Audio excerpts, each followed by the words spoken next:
full court trio. It's the full court trio. They stay applying pressure. Triangle offense, running, gunning. Who's better? K-Sap on the post. He the man front and center.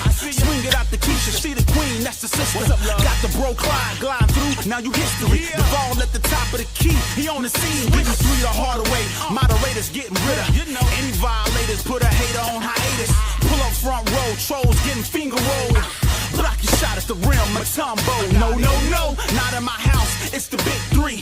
We talk the game the best. I need an S. Livest podcast, get your views up. I average a triple-double, sending you players back to the huddle. Keep your rebuttal, start a step and cross you over. No look past behind the back, you on the poster. Money, talk that talk, just be ready to pour confetti. Kiss the rings of the chest, that's legendary. The numbers don't lie, most valuable podcast. Fast breakdown through the lane, steam dash. Money, it's the full court trio. We're applying pressure. Yo, the bro Clyde, the sister Keisha, the queen. Duval, K-Sap, y'all know what time it is. Introducing full court trio. We up 3-0. This is 3-peat, 3 in a row. It's the full court trio. We up 3-0. It's the 3-peat, 3 in a row. Let's go.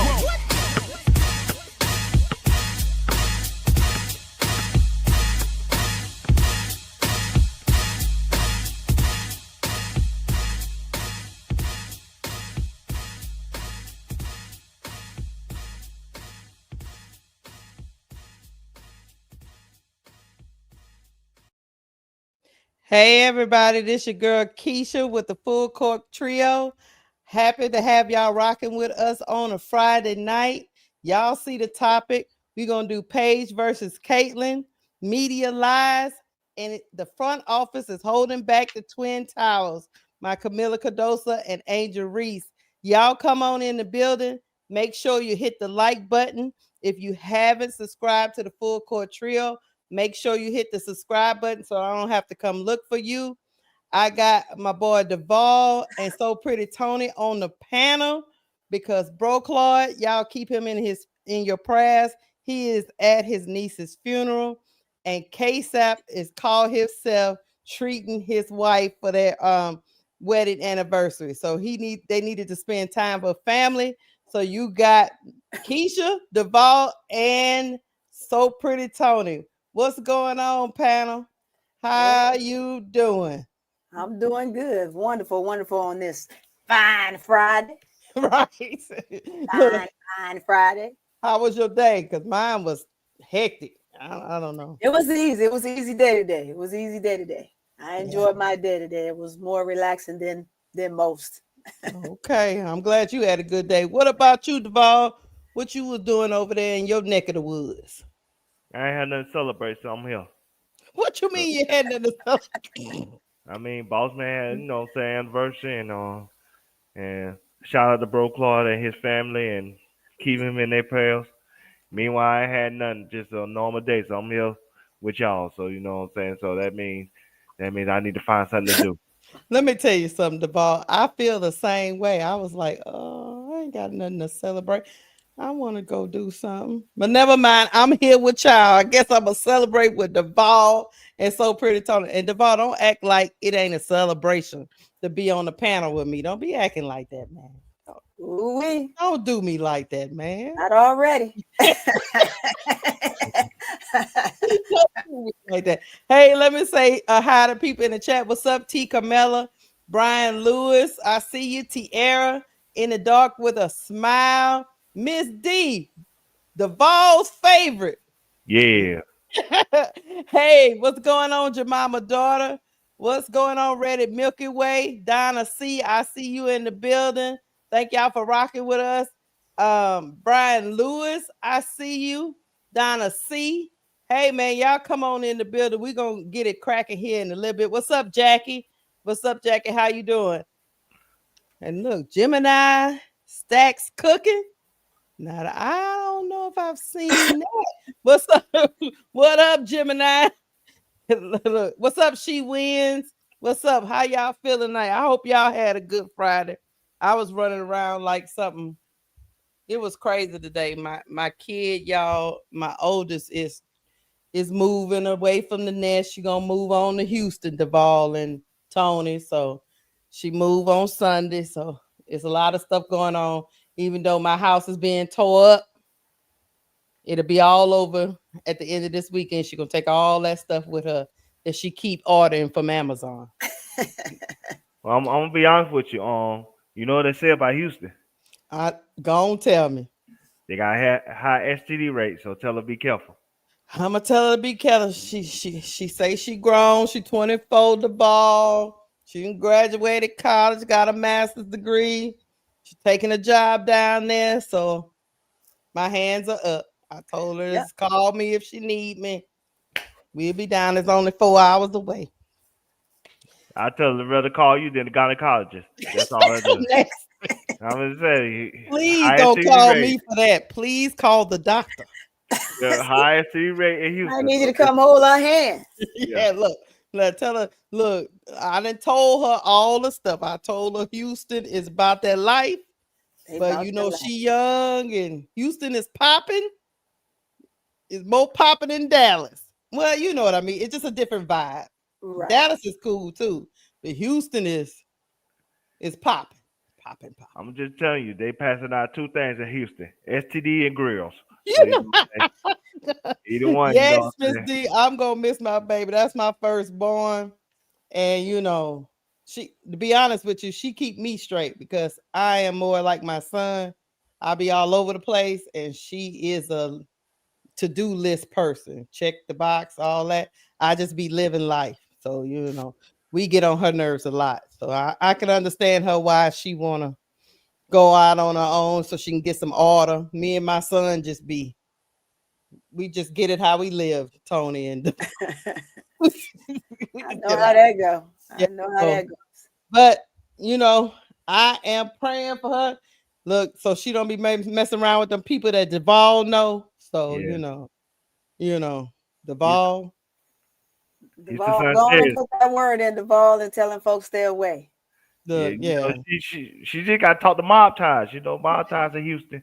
You know what I'm saying? Mob ties with Drake and Mike and what's it called? Jay Prince and all them. You know, and Oh, Jay is that where he at? Okay, yeah, okay, mob okay. ties. Yep. You Yeah, know I what can't I'm make. saying? Yeah, I can't be mad. Look at K Septon roll up in the building talking. Oh, What? you supposed to be celebrating your 23rd year of being married, and you putting something in the chat. Your wife gonna kill you. She gonna slap you around. You supposed to be focused, K-Sap. Focus Focus. on her. That's right. I don't want to see you on camera with a black eye, man. No, me neither. The ball can't save you, K-Sap. The ball gonna run from Mrs. K-Sap. He not gonna even try to Yeah. fight. No, not at all. Wonderful lady. You know, so I met her in person. Very kind, very compassionate, amazing woman. She was great to me, and I appreciate her. So happy anniversary to the boss man and his wife. Hope they have many more and be an example for all of us that's trying to, what I'm saying, live that life and live it the right way. I'm with you. I'm Absolutely. with you. No. It takes a lot to stay together for 23 years, y'all. 'Cause, look. Especially today's Ooh. times. Cause let's be honest. Cause I'm finna go on tangent real quick. Go ahead. There's a financial incentive not to do things for the long term. Mm, Back in the day, when you had children, you didn't have to worry about child support, so you stayed with the child father. Now right. you say marriages, when marriages didn't work out, you had that scarlet letter on your chest, so you didn't want that scarlet letter on your chest, so you stayed married. Now Even today, if you was miserable. I know. Mm-hmm. even when Papa was a Rolling Stone, Right. had the kid down the street, and then you don't meet him to the funeral. But that's yeah, now. That actually happened in my That family happens all the before. time. Mm-hmm. We didn't know who them people were. Yeah, yeah, yeah. Keep Now, going. okay, so now today's society is like, when a woman don't feel like she get what she want, quit. Divorce, pay me. If she feel like she having children and she don't like the child father anymore, hey, get out the house, pay me. And so there's no incentives for people to stay together anymore. Everybody, women have a financial incentive to break away. So when Yeah, you have people like K-Sap and his wife and they stay together, that tell you their love was unconditional. That tell you their love was unbreakable. because it's easy for people to break away now Yeah, because of the financial incentive to, move on, and there's no more a stigma of, hey, I'm a divorcee. Look at Jennifer Lopez. She divorced what, 4 times? don't get on J Lo. J Lo said there's too many people looking at that back, Yeah.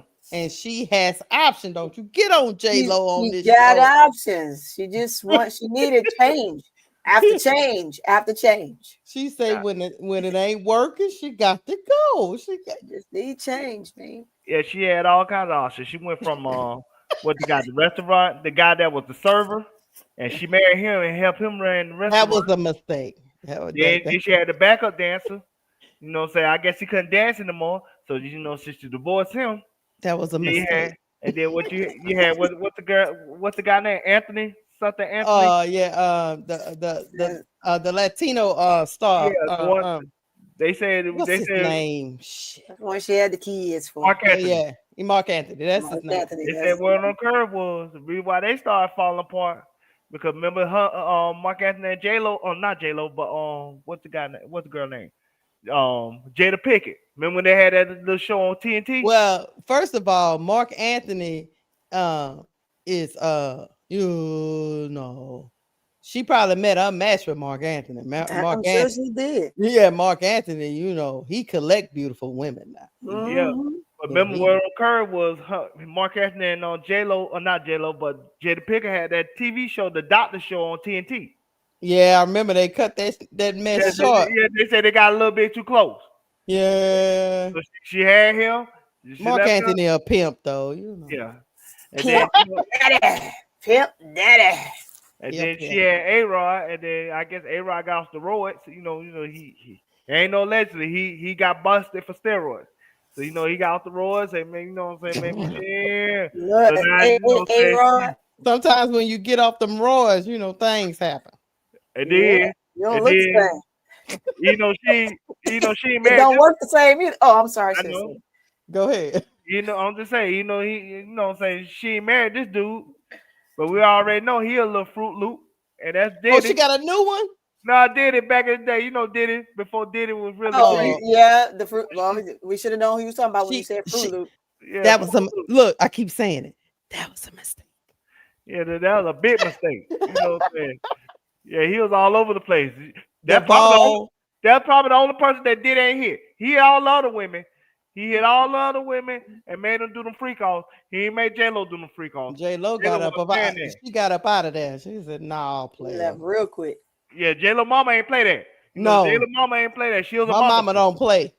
Yeah, her mama was like Kia Brooks, with Fly J. She ain't play that. Yeah, her mama told her, "Look, you trying to build something. You ain't got time for that." Yeah, the TV show was called Hawthorne with Jada Pinkett. Oh yes, yeah, I like that show. That was a good show. I love that show. Yeah, they got a little bit too close, and that when that divorce happened, allegedly. Allegedly.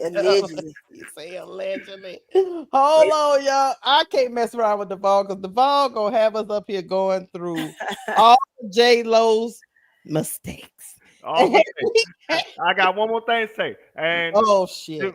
Your mama daughter, I know she in the chat. Tell your mama stop cussing me out. That's all I got. She probably encouraged her to cuss you out because you get on people's nerves every now and again. She get triggered about that Kamilla, so stop cussing me out. Hey, guess what our first topic is? Go ahead. That gets us to pivot into our first topic, y'all. We're gonna talk about the Twin Towers. The Twin Towers were twinning last night.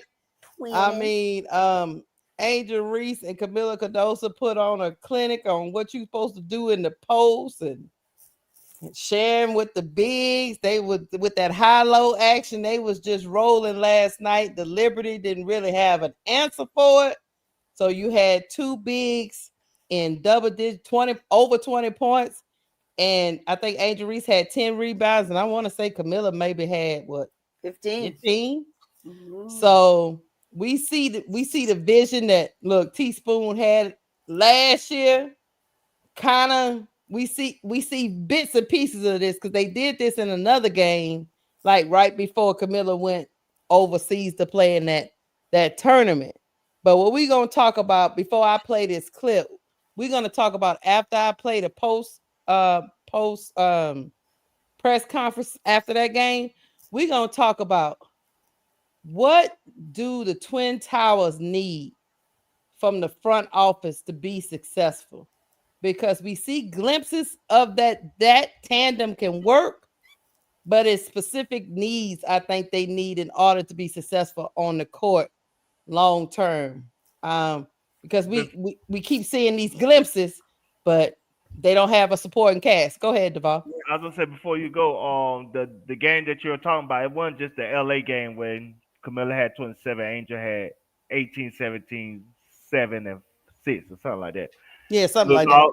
It was also the Washington Mystics game when Angel played in front of her grandmother when she had 20. Oh yeah, that too. Yeah. I think Kamilla had 21 and something. I want to say 10 or something like that. So they did a couple times this year. Yeah.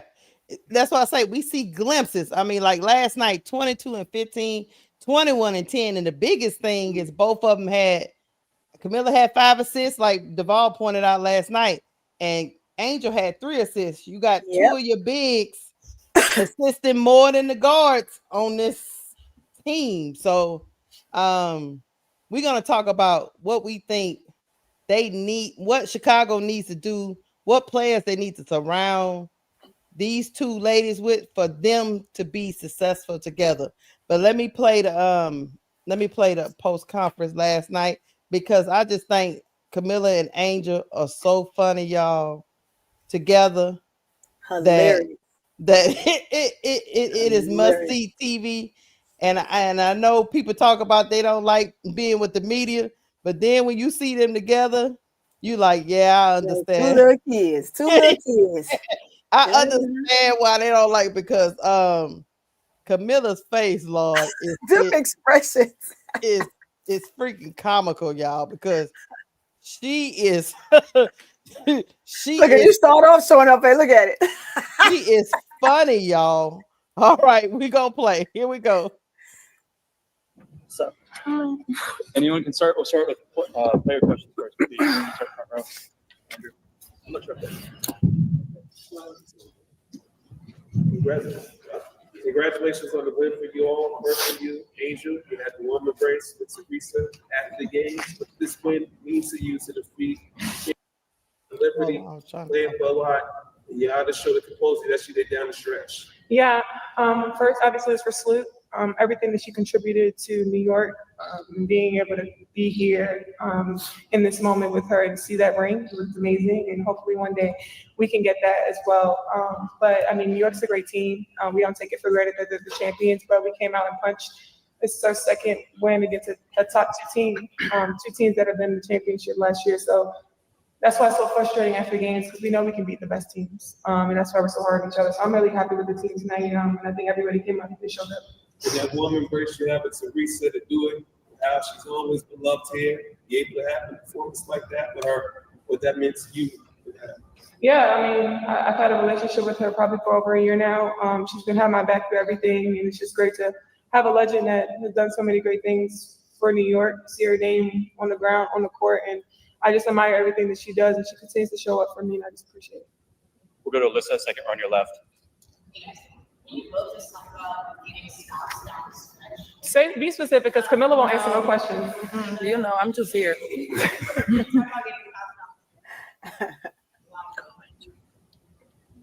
I think just as a team effort, we knew who the ball was going to get to, Sabrina. And I think our guards, kudos to our guards tonight for playing so well against her. I think she was over 5 from 3. Yeah, she was over 5 from 3. So just kudos to them. They followed the personnel. I think it was mostly Ariel. She did a great job guarding her and making sure she was over the coverages and did everything to execute it. So we wouldn't be able to do this without the guards. We'll go to Brian, front row. Dave, just wanted to ask you, so 29 minutes tonight, you mentioned pregame that you were okay with going for the minutes. How are you feeling this? I wasn't okay. Tyler will tell you and T will tell you.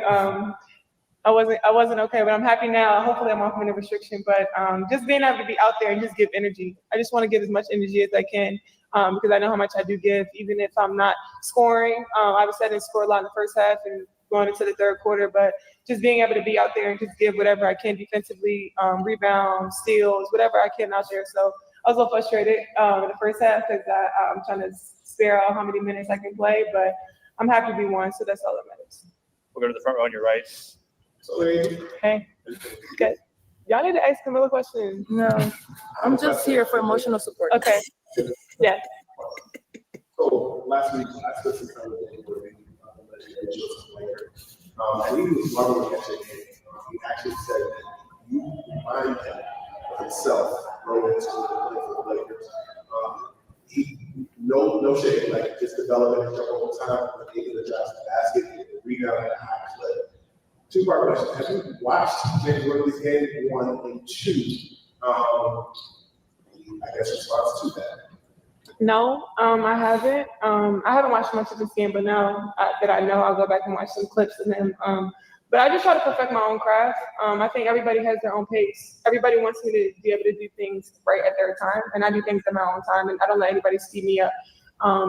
I continue to work. I know I put my head down and work. I mean, nobody's giving me jump shots. It's not like I'm passing up jump shots. Everybody's guarding me up, so I'm going to blow by them every chance that they get. And the shots that I've taken this year, when they have backing off me, I've taken the shot, either made it or I missed it. So I know I'm just continuing to get better and just continue to build confidence. I guess rebound-wise, you are a rebounding machine. Were there people, I guess, video-wise, tape-wise, in both the NBA team and the WNBA, that you kind of watched just the way that they were able to get the ball? Because you in the basketball like what? Not really. Obviously, I watched Dennis Rodman. You always need a player that's on the team that's willing to do the dirty work, and I'm always willing to do the dirty work. However, I got to get it. We have great stars on our team that can do a lot of great things, but I mean, not a lot of times people want to do the dirty work. So I'm willing to go in there and get a black eye, or go in there to. I mean, I've been injured a lot, so obviously I'm in there banging for sure. So just continue to do whatever I can for the team, just to help us win. Thank you. Second row on your right. Hey, Angel, tonight, based on your issues, how important is it to the youth of the city that rise in the technical trade? Yeah, I love New York. Coming to New York, I'm from the East Coast. Baltimore is like 3-4 hours away, so everybody always comes out and supports. So it's great to be here and be in this moment. Obviously, also play against Sabrina that has her own shoe and the great things that she's done as well. So I have a lot of great people to look up to, and a lot of great players throughout this league. Brianna Stewart, Asia, Stewie, and all the great players that are playing with the shoes. Yeah. But not how important it is to bring the brand and not let the confidence of yours. Yeah, I think it's important. I tell young girls, go where you want it, go where they're going to maximize who you are, and go where you know that they'll be and stand on who you are. I mean, I'm unapologetically me, and I think that's the brand that they are. And just being able to do that and being able to know that AI and Shaq have my back. They were two great players, and they did a lot of great things with Reebok. When you see Reebok, you know Shaq and AI. So when you look up, I want to know that on the women's side that when you speak of Reebok, you speak of Angel. We'll go to front row on the right. One question apiece, please. Kamilla, what was your thoughts on your performance tonight? I think I did a great job. Shout out to my teammates. Let's second row on the left. I'm gonna try again for Kamilla. Okay, so you're obviously always going to Look at her face. the second half of the season. So 6 overall in the league. T. Can you just talk a little bit about this growth in that category? I think I just try to inspire myself after Angel. She's a great rebounder, so I just try to go out there and do the same thing. We'll go back to Andrew. One question apiece, please. Time for a few more. Well, we too long, Cam, but we gotta give you praise for you. she is through with this. Look at her eyes. Been done with this.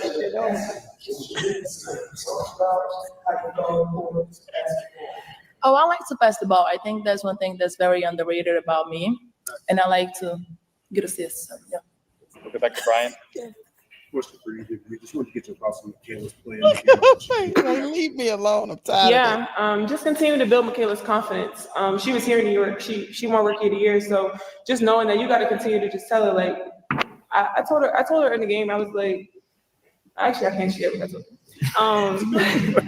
I said, whoever they put in front of you, Never mind. in other words, whoever they put in front of you, you got to kill them. Like, I think people sleep on you. Last game wasn't her best game, and she came out and came with a lot of confidence and gave us what she could give us. So I'm really happy for Michaela. She's our glue. She always gives us energy. She's smiling through the ups and the downs, and she's just a great teammate that you always want to have on the team. Go back to the front row on your right. She's like, not another one. I'm just curious, what was your point of entry for basketball? The WNBA, who did you enjoy watching? Asia Wilson. I always watch her play. I mean, I went to college in South Carolina because of her, and I always admire her game. So, yeah. We'll close out with one last question from the front row on the right.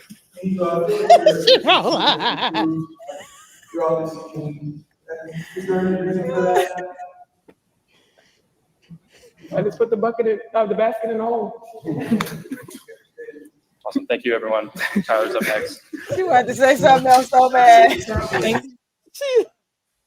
That baby like, no, I'm okay. Y'all ask all the questions to Angel. She got it. I'm here for moral support. That's all I'm here for. That's all I'm here for. I'm not, so Lord Jesus. But back to the look, they don't have no beef at all, y'all. Zero. So said that from the very beginning. Whoever said that is a lie. Clear. Angel's the alpha, and Kamilla is okay with being the beta.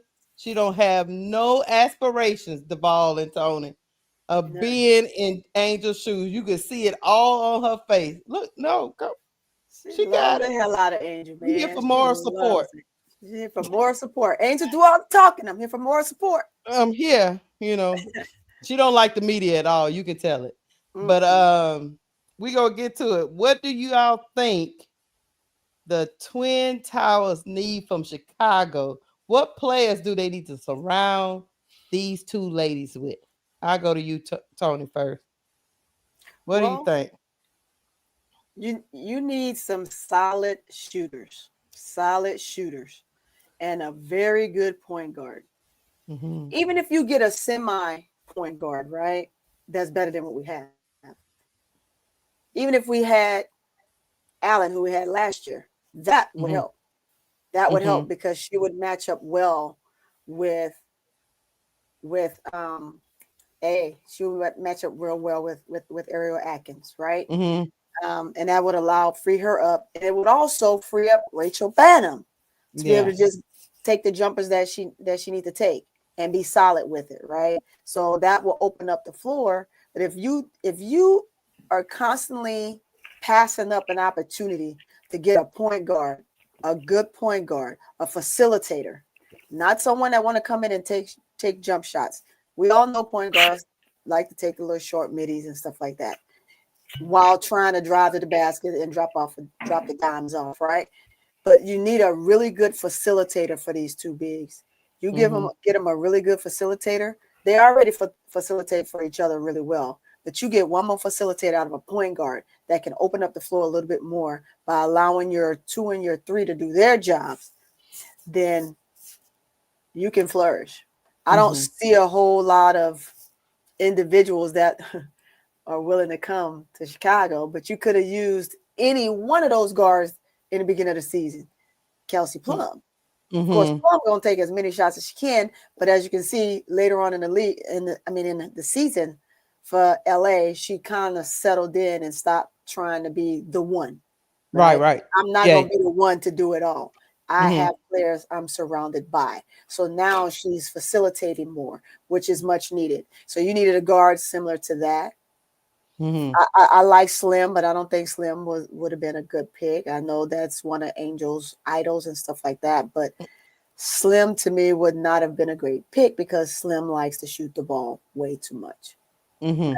So you have to look at the style of play with the different guards that we have in the league that were free at the time, or that you could have traded for, or that you could have used. So there's, without having that in the front court the GM doing a good job of trying to help find that stuff, what y'all call him, the Pink Panther. Yeah. Right? Without him doing his due diligence and finding a good point guard. I know he got what he got in Sloot, right? Sloot to me has age on her. She has too much age on her, right? And we spent too much time trying to find individuals that have been bench players and weren't, I don't want to say given opportunity, because they got the opportunity when they were signed on that contract. So that was their opportunity. Now the rest of that is up to them when they're in the gym and they're in practice and they're trying to earn their minutes, and then they're getting outplayed, so they're sitting on the bench. But you need a good point guard who's a great facilitator. Without it, you're not going to be able to match up. You're constantly going to have to use your bigs to do what they're doing. But even with them doing what they're doing every night, and Angel pushing the tempo like she pushing, man, that basketball last night. Now that was the team in which we were looking for. The tempo all season. That tempo, they're young. And I've said this a few times. Sophomores and rookies are just fast. They're used to a fast-paced game because they're more efficient. You slow them down, you don't know what you're going to get from them. They're going to stand around. They're not going to know where to go. They're going to get confused. Should I go? Should I not go? And then I don't want to say get lost, but they get confused. Like, what do you want me to do next? Right? Because that's where the veterans come in, and they're facilitating out there, and they have them moving like they need them to move. But you don't need to do that with Angel. And so much so with Kamilla, because Kamilla, as you can see, Kamilla gonna do whatever Angel wanted to do. Right. She gonna do, Angel say go jump, and she gonna say how high. She gonna say slap the backboard. She say okay. Right. So, I mean, that's how they play. I love it. I hope they have a long, successful journey together, right? Because I think that in this league right now, if you even tried to split either one of them up, Angel's gonna be okay wherever, right? But I think for Kamilla, Angel is much needed for Kamilla. I get where you're coming from. Yeah, so I'm cool with that. But yes, you need a facilitator, you need a good guard, and then you need a solid 3-point shooter, a straight knockdown shooter. All those top teams got knockdown shooters right now. Lennox, you got New York, Fever with Mitchell. I mean, you keep going, Vegas, all of them, they got pure shooters. And Bantam is a pure shooter, but Bantam is out of her element when you're forcing her to play the point. I don't care what she was in college. Right. It's what you are now. I agree. You grow out of certain entities. So that's what they need, and that's what they should have done. That's what the front office should have done. I agree. Duvall, what you think? What do you think Chicago Sky, what personnel they need to surround these two bigs with?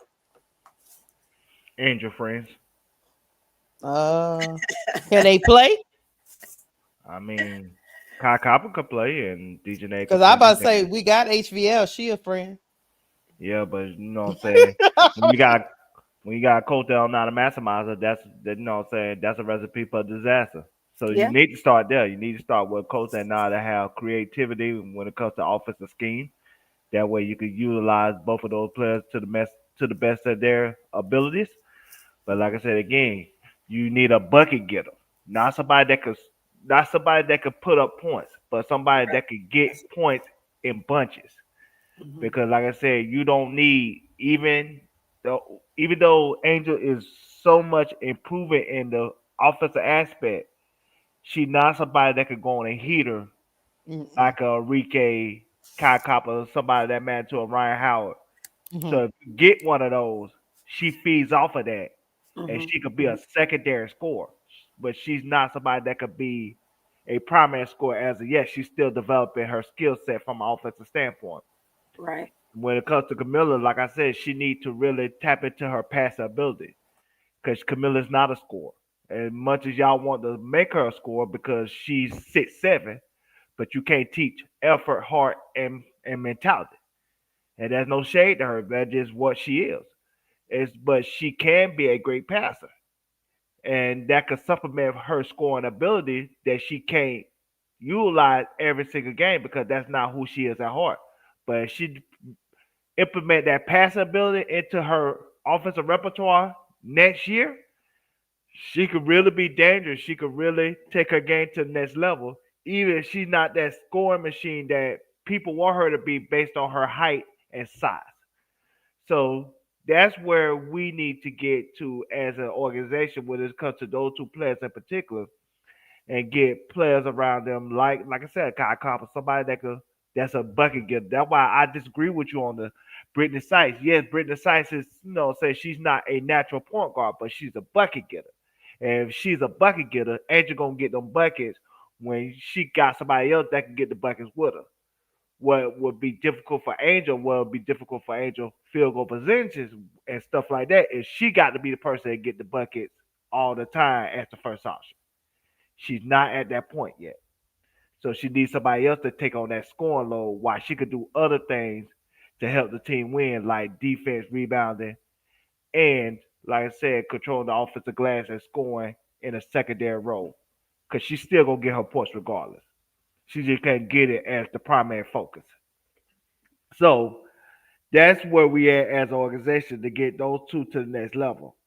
And if I'm Chicago Sky, I will invest in somebody like not only Olivia Mount, but somebody like Raven Johnson. Raven Johnson is somebody that Kamilla has a relationship with, have a comfort zone with. And there'll be somebody that know how to get the ball Kamilla in places where she'll be comfortable if you want to increase Camilla's scoring load. So it just this front office has to be creative. This front office has to be transparent, and most importantly, and this is another thing I disagree with you about, so pretty Tony. It's not that players don't want to come to Chicago because how the best way I can describe this is this from a relationship standpoint.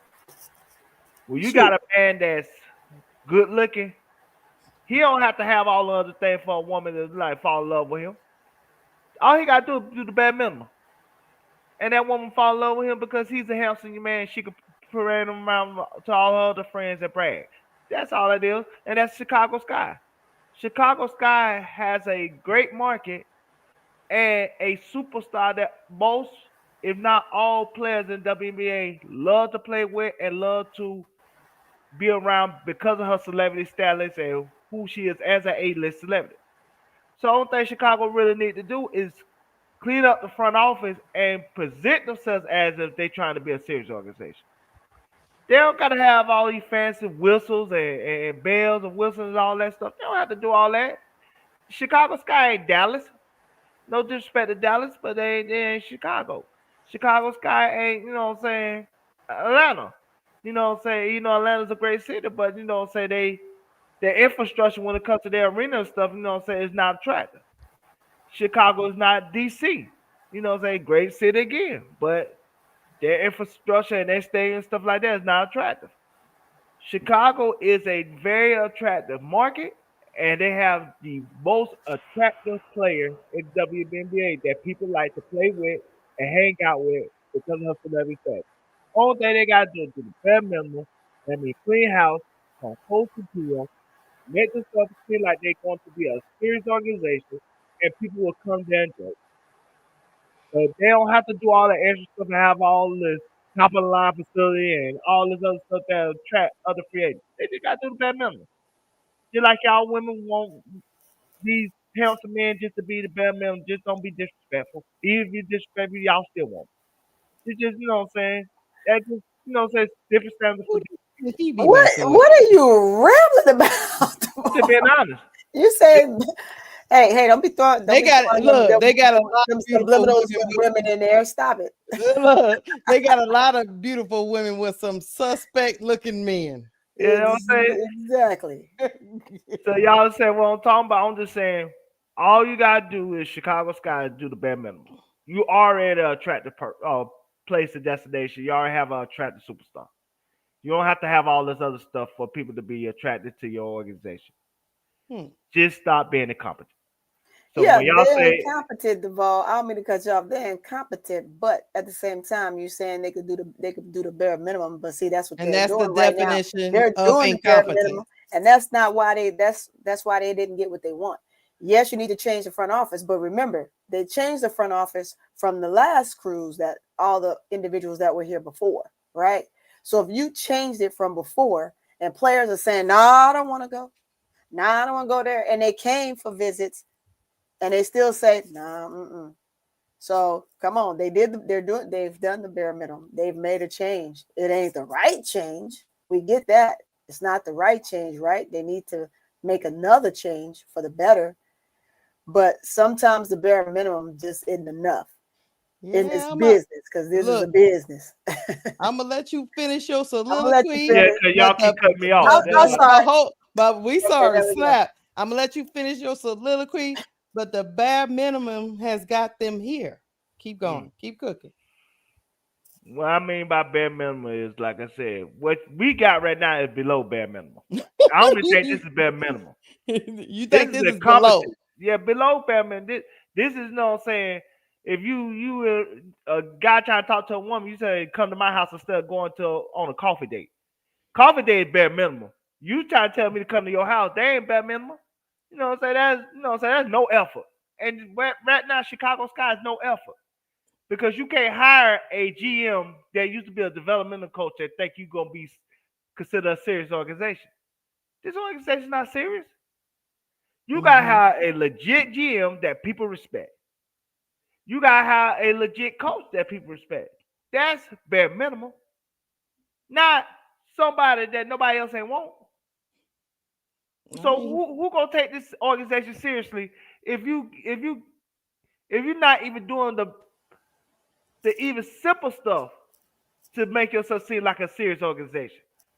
This is a clown show. This ain't like, you know what I'm saying, a organization that people, you know what I'm saying, just, you know what I'm saying, respect. They don't even got no respect from people from the outside because of decisions that they made. That's why I said this is not the bare minimum. This is incompetence. And you can't sell incompetence to free agents that got other places and other options to go to. That's my point. So you think people that are at an organization that is elite is going to leave elite because there's a pretty man over there at the bare minimum? Mm-hmm. Is that what you're saying? Not really. No, I say my word, but that's not really. I mean, everybody can't go. Everybody can't go to Liberty. Look, maybe I'm over here. The man is not a model, but he decent. He has elite portfolio, nice house, nice car. But I see the pretty man over there in a Honda Accord, and I'm gonna leave him for him. But that's what I'm saying. Everybody can go to Liberty. Because the I ain't gonna say a Honda Accord. It's not bare minimum. Don't take this the wrong way. Honda Accord. I love myself a Honda Accord. So maybe I should have said a Pinto. But you got a pretty man in it, and I'm gonna lead a Mercedes with the man that don't look like the Pinto man. Yeah, he look like he don't have no money. He cute, but he don't have no money. That's what I'm saying. It's just and Chicago is known for not, even though they're in a great city, they still act like they're cheap. They act like they in Podunk, Arkansas. They cheap. They cheap. That's the because problem. I'm gonna tell you, I don't like a cheap man. Neither do I. I don't like them. But the ball, I got you. It's a frugal organization. You can tell what the trainers like I said again. They're very frugal, yeah. That's why I said this is not even the bare minimum that Chicago Sky has. They don't even have assistant GM. They don't have, you know what I'm saying, a front office staff. They don't even have scouting like that. No. Like the Liberty and the Seattle Storm and, like I said, the other organizations that been taken seriously. Golden State. These are serious organizations. These are organizations that people look in high regard because they know how to structure things where people will be attracted to their place of, you know what I'm saying, location. And at the end of the day, it's just like Chicago Sky got to do more than just be incompetent for people to want to come to Chicago. But Chicago has things that people like here. They just got to, do the bare minimum and put, put themselves in a light where people would take them seriously. They don't have to have the best of the best, in other words. I got you, because they got. I got you. Let you land in your plane, or you still go? Cause y'all interrupt people real quick. We didn't mean to. I'm We sorry about that. apologize to you live on air. What else do you want to? I got we it. slapped our hand because when y'all talk, I ain't say nothing. I promise. I'm gonna try. I ain't said I'm gonna do it. I just said I'm gonna try. We gonna try. You know how, like you say, you know how these women get sometimes. Okay, never mind. That's sexy. Okay.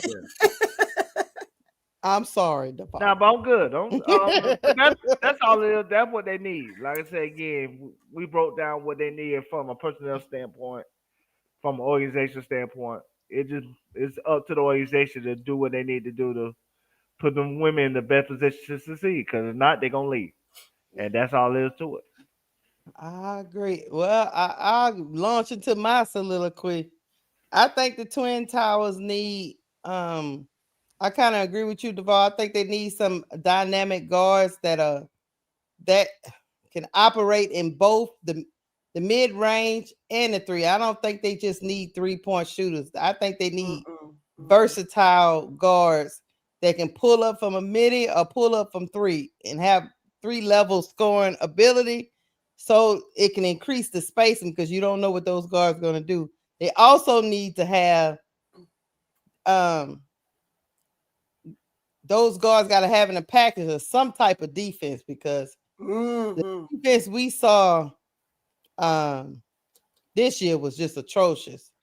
I like Michaela a lot, don't get me wrong, but I need an athletic wing that can defend on this team.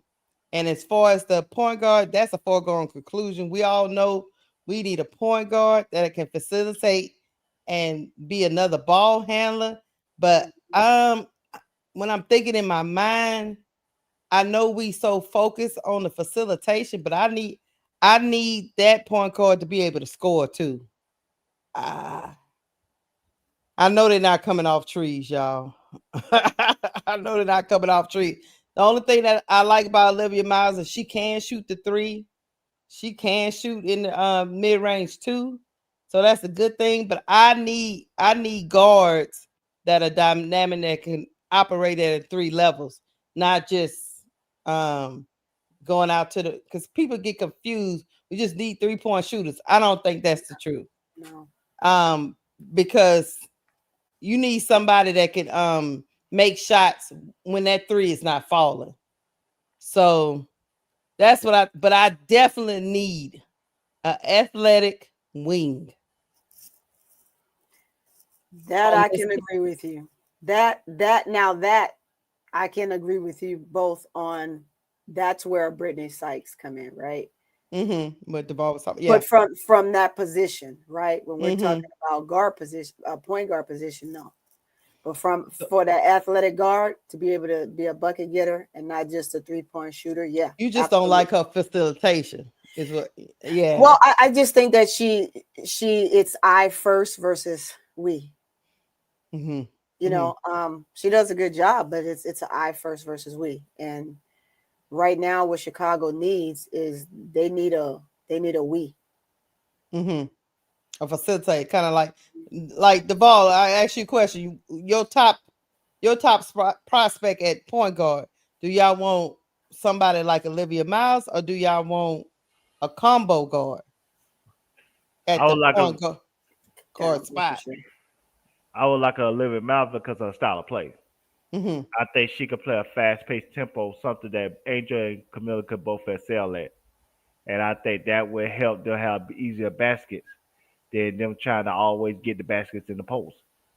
Like I said, as you notice, Rachel Bynum, when she gets a steal or when she gets a rebound, she always look up. Why? because she know Angel's always sprinting down to the other side. Mhm. And that's what Olivia Mouth will sell at. She's loved running the fast break. That's what made Caitlyn so successful. Caitlyn's style of play is very hard to guard because as soon as you make a mistake or as soon as you get a rebound, she's on the go. And that's something that you need to really counteract when you don't have a top of the line half court offense or a coach that is creative enough to get easier buckets in a half court set. Mm-hmm. So that's why Olivia Mouth will work for a team like the Sky. But somebody like Raven Johnson will work for the Sky too because she's a great passer. Yeah, she is. I like Raven. She's a limited offensive player, but she's a great passer. And she know how to pass the ball to Kamilla in ways where she would know how to get Kamilla comfortable. Not off the court. I'm talking about just strictly on the court. Mm-hmm. And so if you get somebody like her, that will work for that style of play too. But most importantly, I think because both bigs are great at running the floor, they can use a Olivia Miles that can really put them in a position to get easy buckets and put wear and tear and take the wear and tear off of them from a basketball standpoint, trying to score in the post all the time. Hey, let me answer Reddit Milky Way's question. She said, Keisha, why does the point guard need to score if everyone else can score? I at least wanted the point guard to be a threat to score. I didn't want the point guard to be that nobody thinks she can score. She don't have to score in bunches or nothing like that. Just be a threat to score. And she put up here, hold on, y'all. Keisha, do you want Raven? To be honest with you, I really do want Raven because I think I really and truly, this is my opinion, and nobody else's. I really do think Raven could be developed because her passing is so good. I would take Raven and develop her at the next level. And her defense is so good. I like her defense. She's an athletic guard. So me, I think I can develop her to at least get a shot. So she won't be one of those players that people like, oh, she can't score. You know what I'm saying? So to ask your question, Reddit, I would take Raven. What you think, Tony? As far as Raven is concerned, that's questionable to me. I think that she has a great defensive stance, right? Yeah, me so too. You could use her defensively. Mm-hmm. But far as the one right now, and when you're looking at the pros, is so much different, right? It's different from what she's able to give right now in college.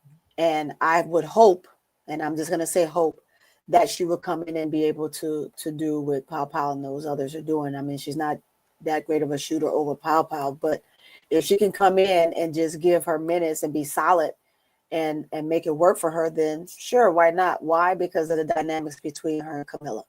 And I definitely don't see it being a problem with Angel, her doing the same thing with Angel, right? And having Ariel Atkinson being a great passer, right?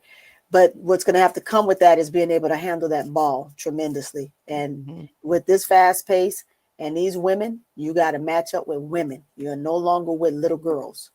And I think that solidly she can come in and she can do something, but it depends on what team she goes to and how well she gets developed. That's what I can say about Raven. Do you think she fits with the Chicago Sky team? Honest opinion? Mm-hmm. No. Okay. No.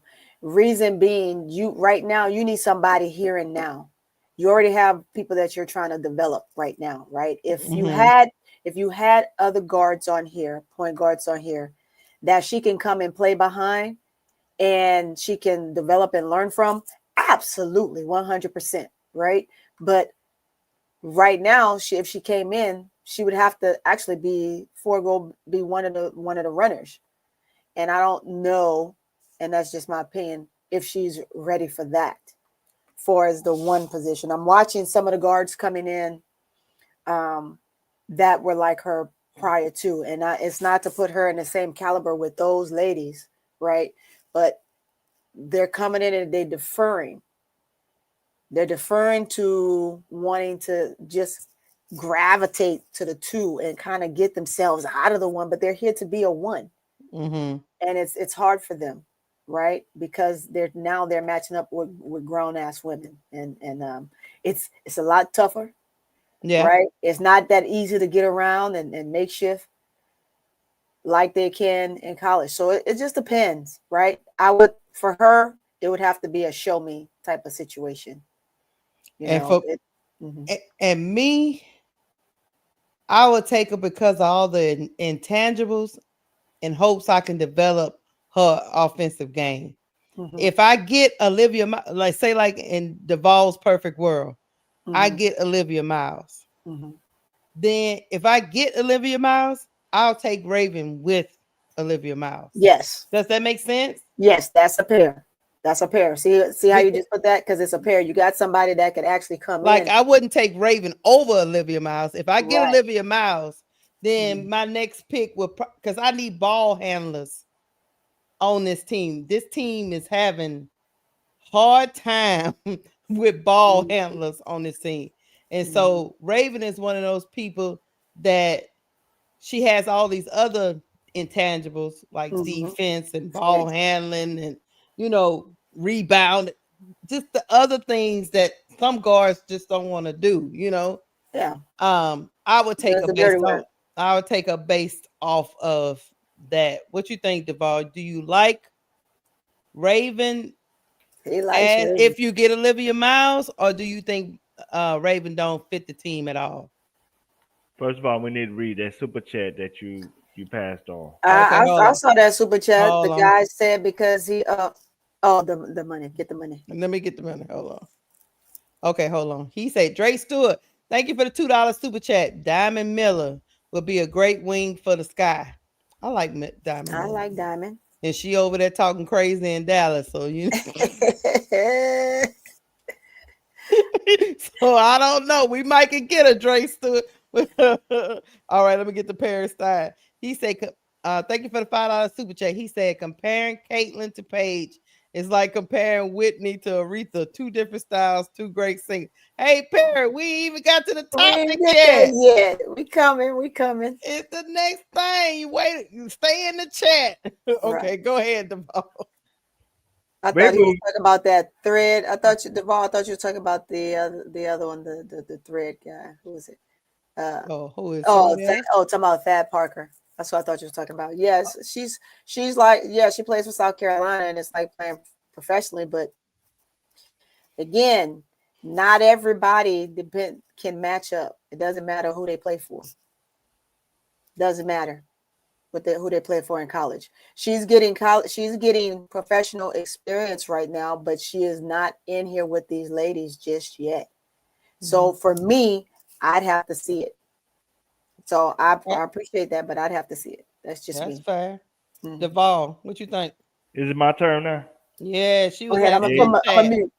Yeah, y'all keep cutting me off. Now, I'm gonna tell you this. I think the offensive concerns that y'all have for Raven Johnson is so overrated. Okay. Because even with her limited offensive skill set, she can still do things to affect a basketball game from the offensive end. For instance, she can still set screens. She can still run without the basketball. She can still do cuts. That thing she could do to get easier baskets on offense if you got an offensive-minded coach that could get creative. So, yes, I would want her on this team, and I would want her with Olivia Miles. I would want her without Olivia Miles because you can't teach intangibles. The same questions they had about Raven, they had about Angel.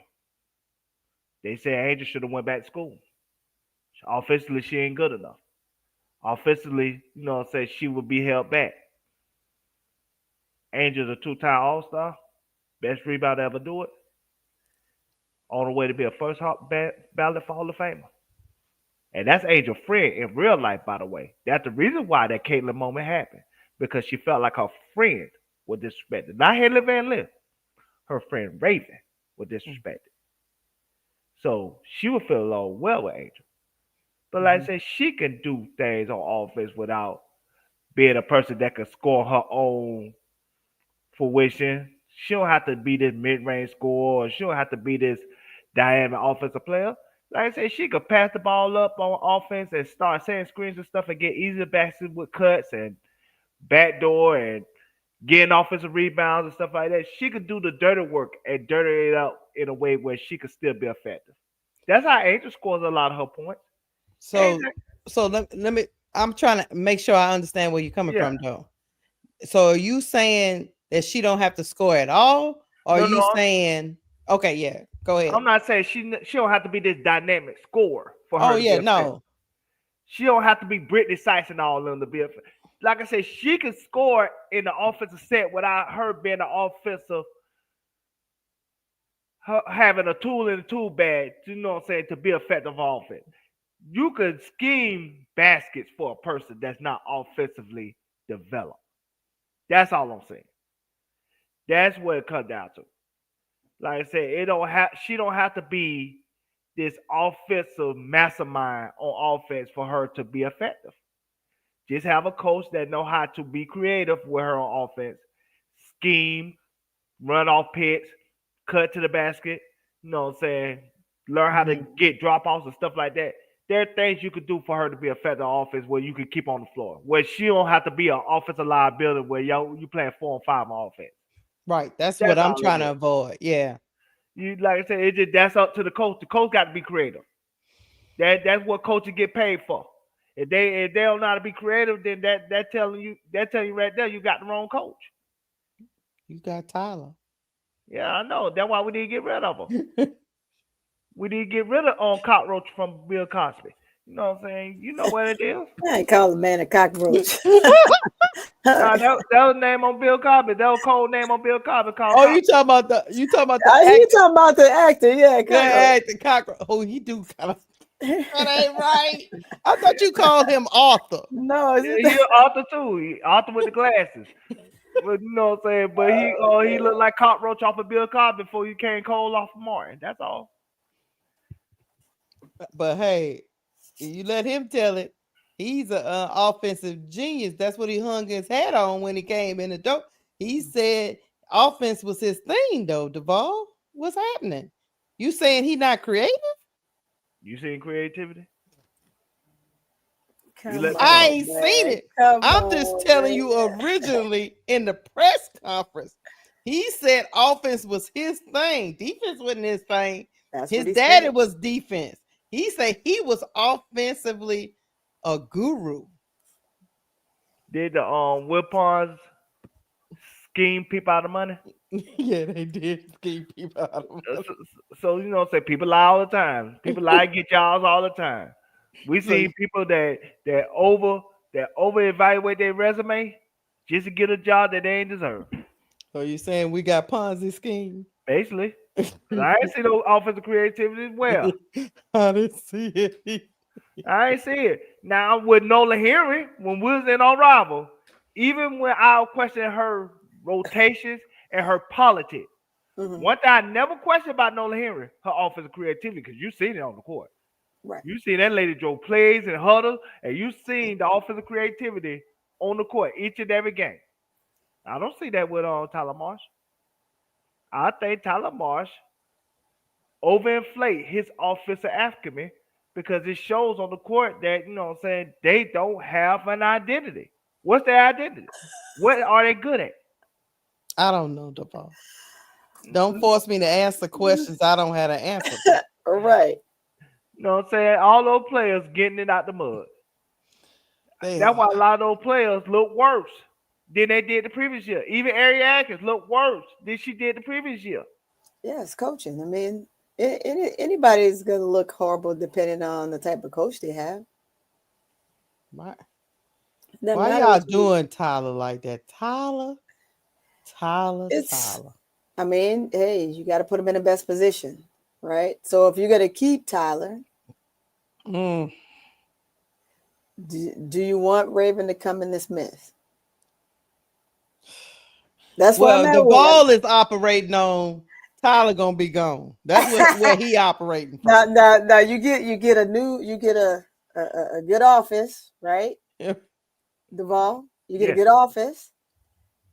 I think you need a college coach if you let me tell it. And you get a good coach, then words change, right? People change, bodies change, players change, ideas, identity for the team changes. But for right now, what I'm looking at right now, because we said, what does the team need right now? I don't want no other rookie to come in here and look like our rookies are looking, right? Because they're not a sellable market now. Who would they go to? Who wants them? Nobody. I'm putting it out there, right? Yeah, nobody. You don't want Raven to come in this mess. Chat, I see you. I'm not saying Raven ain't it. I'm just saying in this current situation and what we're talking about right now, what do they need? We know what they need, but I said a couple of moons ago, I was like, if Tyler Marsh and Jeff P is gonna be back, I don't know if you remember this, Devon. I said if Tyler Marsh and Jeff P gonna be back, they don't even need to draft nobody. They just need to get nothing but veterans because they don't need to be ruining people's careers. I don't need messing around with it. I don't need them ruining no youngins. I don't. But I don't know. I could be wrong. My hands up. I will say this. Because all you little sponsor chat. Brian Lewis. What do you think? Yes. Angel was a scorer at LSU. But people, including scouts, came out publicly and said that Angel needed to go back to school because she was offensively challenged. They did. That's on the record. They ain't on allegedly. Yeah, they did. That was on the record. The same thing they said to Raven Johnson now. They said about Angel Reese, despite the scoring in college, because they said Angel was offensively limited. But you can't teach dog. You can't teach mentality. You can't teach motor. To Brian Lewis's point, though, Duvall, if they were saying that about Angel, what you think they saying about Raven? Yeah, right. But that's why if you draft her with a player. Yeah, with a player. That we agree 100%. Draft her with a player, right? No, draft her with a playing. Not player, playing. You know, so I don't want people to be misunderstood. No, with a player, we already know it's going to be a plan because who are you putting it with, right? You got to match up with somebody. Yeah. You got to match up with somebody that's going to be able to allow her to be her, just like Citron, right? So if you can draft her with a player, and that's what I mean by that, like you have Kiki. You have Kiki and Citron. Now look at what you have. Look at the dynamics of those two. So that's why I said with a player. We know it's gonna whoever she goes to, they need to have a plan. She's gonna get recruited, right? She's going to the draft. She's gonna get picked. We know that, but you want her in the best place for her. And at that point, if Sky's gonna be like this, it can't be with her friends. Right? Because she has two friends. Her best friend is Kamilla, and then her friend is Angel. So she has two friends here. So I wouldn't want to put another rookie in this bad predicament. Yeah. Because our rookies, if contracts could end tomorrow for them, it would be gone. I know HBL, like, oh shit. Put it this way. I'm gonna tell you who Raven Johnson gonna be during her first year, and y'all ain't even thinking about the person. Who? And this person showing out this year. Who? They had the same questions. Can I interest you in the person named Sanaa Rivers? Oh yeah. They say Sanaa Rivers gonna be on all defensive team, first team. Sanaa is good. She got the most blocks as a rookie, and blocks and steals. That's Raven Johnson. Sanaa Rivers' offense ain't all that. It got questions. You don't have to sell me on Raven Johnson. I'm with you, bro. I'm just saying that's the vision. But you see how they just utilize her offense with cuts and screens and stuff like that. That's creativity. Yeah. So if you put a Raven on the Chicago Sky with or without a player, if you have a plan, you can maximize her. But go ahead. Give her I'm a sorry. coach. I was just gonna say, and you can sell me all day. Give her a coach on the Sky, and you can sell me all day. But and I would totally 100% agree with you. But give me a coach. You think Tyler gonna have a plan for her though? Oh, Tyler Hill. That's what I'm telling you. Cause I'm gonna put it this way. Let Natalie get her hands on him. That's all I'm gonna say. I just Well, know look, Raven's fast, and I know that she's gonna make it. The thing is, you just want her in the best position, and you brought up Shania. Shania's on a team where she's in a good position.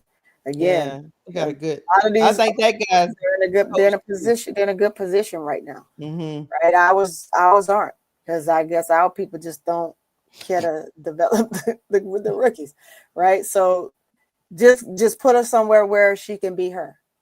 Yeah. I just say, let Natalie get her hands on and go to state. Watch what happens. Oh, I know. Oh, we know. Natalie's a beast as a coach. I like her. Hey, we gonna get off of this. Hey, in the chat, make sure y'all hit the like button and make sure y'all hit the subscribe button. But before we get off of this, I got one thing to say to you two. Go ahead. Why they was up in that press conference clowning Tyler Marsh about teaspoon? You heard what Angel said, right? Did you see that man's face? That man was looking off to the right. Why them reporters so messy like that? They are super messy. And they wonder why people don't want to talk to them. You saw Angel gave him that look. Angel just gave him that little sleepy look like, huh? What? Why? Duvall loved it. He was like, It is what it is. They know they messed up. Yeah, man. Every time teaspoon, look, never mind. We gonna move on, y'all. We gonna move on. But Tyler just looked like he was so uncomfortable, y'all. He just looked so uncomfortable. He went from cheesing to that. Yeah, at first he was smiling and then he was like, I was like, Poe Arthur. Poe Arthur. He gonna forever be compared to her. It's no escaping it. We have to accept it. Yeah, but they had to do my boy like that. Duvall would have cussed him out. Yeah, we know. Duvall said, we know. You know good ninjas. You gonna ask my player that in front of me? Anyway, we moving on. Before you move on, go ahead. I'm just gonna say this because I keep reading the chat and I love the chat. All right, go ahead. Yes, Sanaa Rivers was more offensively equipped coming into the league than Raven Johnson, but she still had offensive questions, and they worked around it. They could work around Raven. You ain't asking Raven to come into a situation and be a superstar. No. You just asking her to fill a role. You asking her to fill a role. I 100% agree with you. I agree. Yeah. You asking her to fill a role. And what she has intangibly rise will fill a role in spades. It's up to the coaching as they develop her to be creative with her on offense so she could be effective. So they can't pat the pay on a 4-on-5 situation. That's coaching. Coaching got to do their freaking job for once. And stop allowing these coaches to get a pass for their incompetence and their fucking laziness and their unqualified applications. Yeah. So, Chad, instead of questioning me about how Raven could fit into the offense, ask yourself what coach can get the most out of a woman that has the intangible, what you can't teach, instead of the tangibles that you can teach with development and offensive creativity. Y'all go to bed and do y'all homework on that. We move on. Duvall, I love Raven. I just want to go on record. I don't want you mad at me. I want to go on record and say I love her too, because I do. I don't want you mad at me. But yeah, we gonna move on. We gonna move on because Raven, yeah, she can run an offense and she can defend. And look, like Duvall has said it over and over, she's got intangibles you can't teach. So we gonna go to the next thing. Hey y'all. It's about to get a little messy. But I mean, y'all like me getting messy, so it's okay. Oh yeah. I need to know. I'm gonna ask you straight up. Put my cup down. Before I even put up stats, I'm gonna put them up while y'all talking. I need to know some Tony. Is Paige better than Caitlyn Clark? My opinion, yes. Tell me why. That's a simple answer. This is yes. Why are you saying that, player? Because she has a lot more to her game than Caitlyn.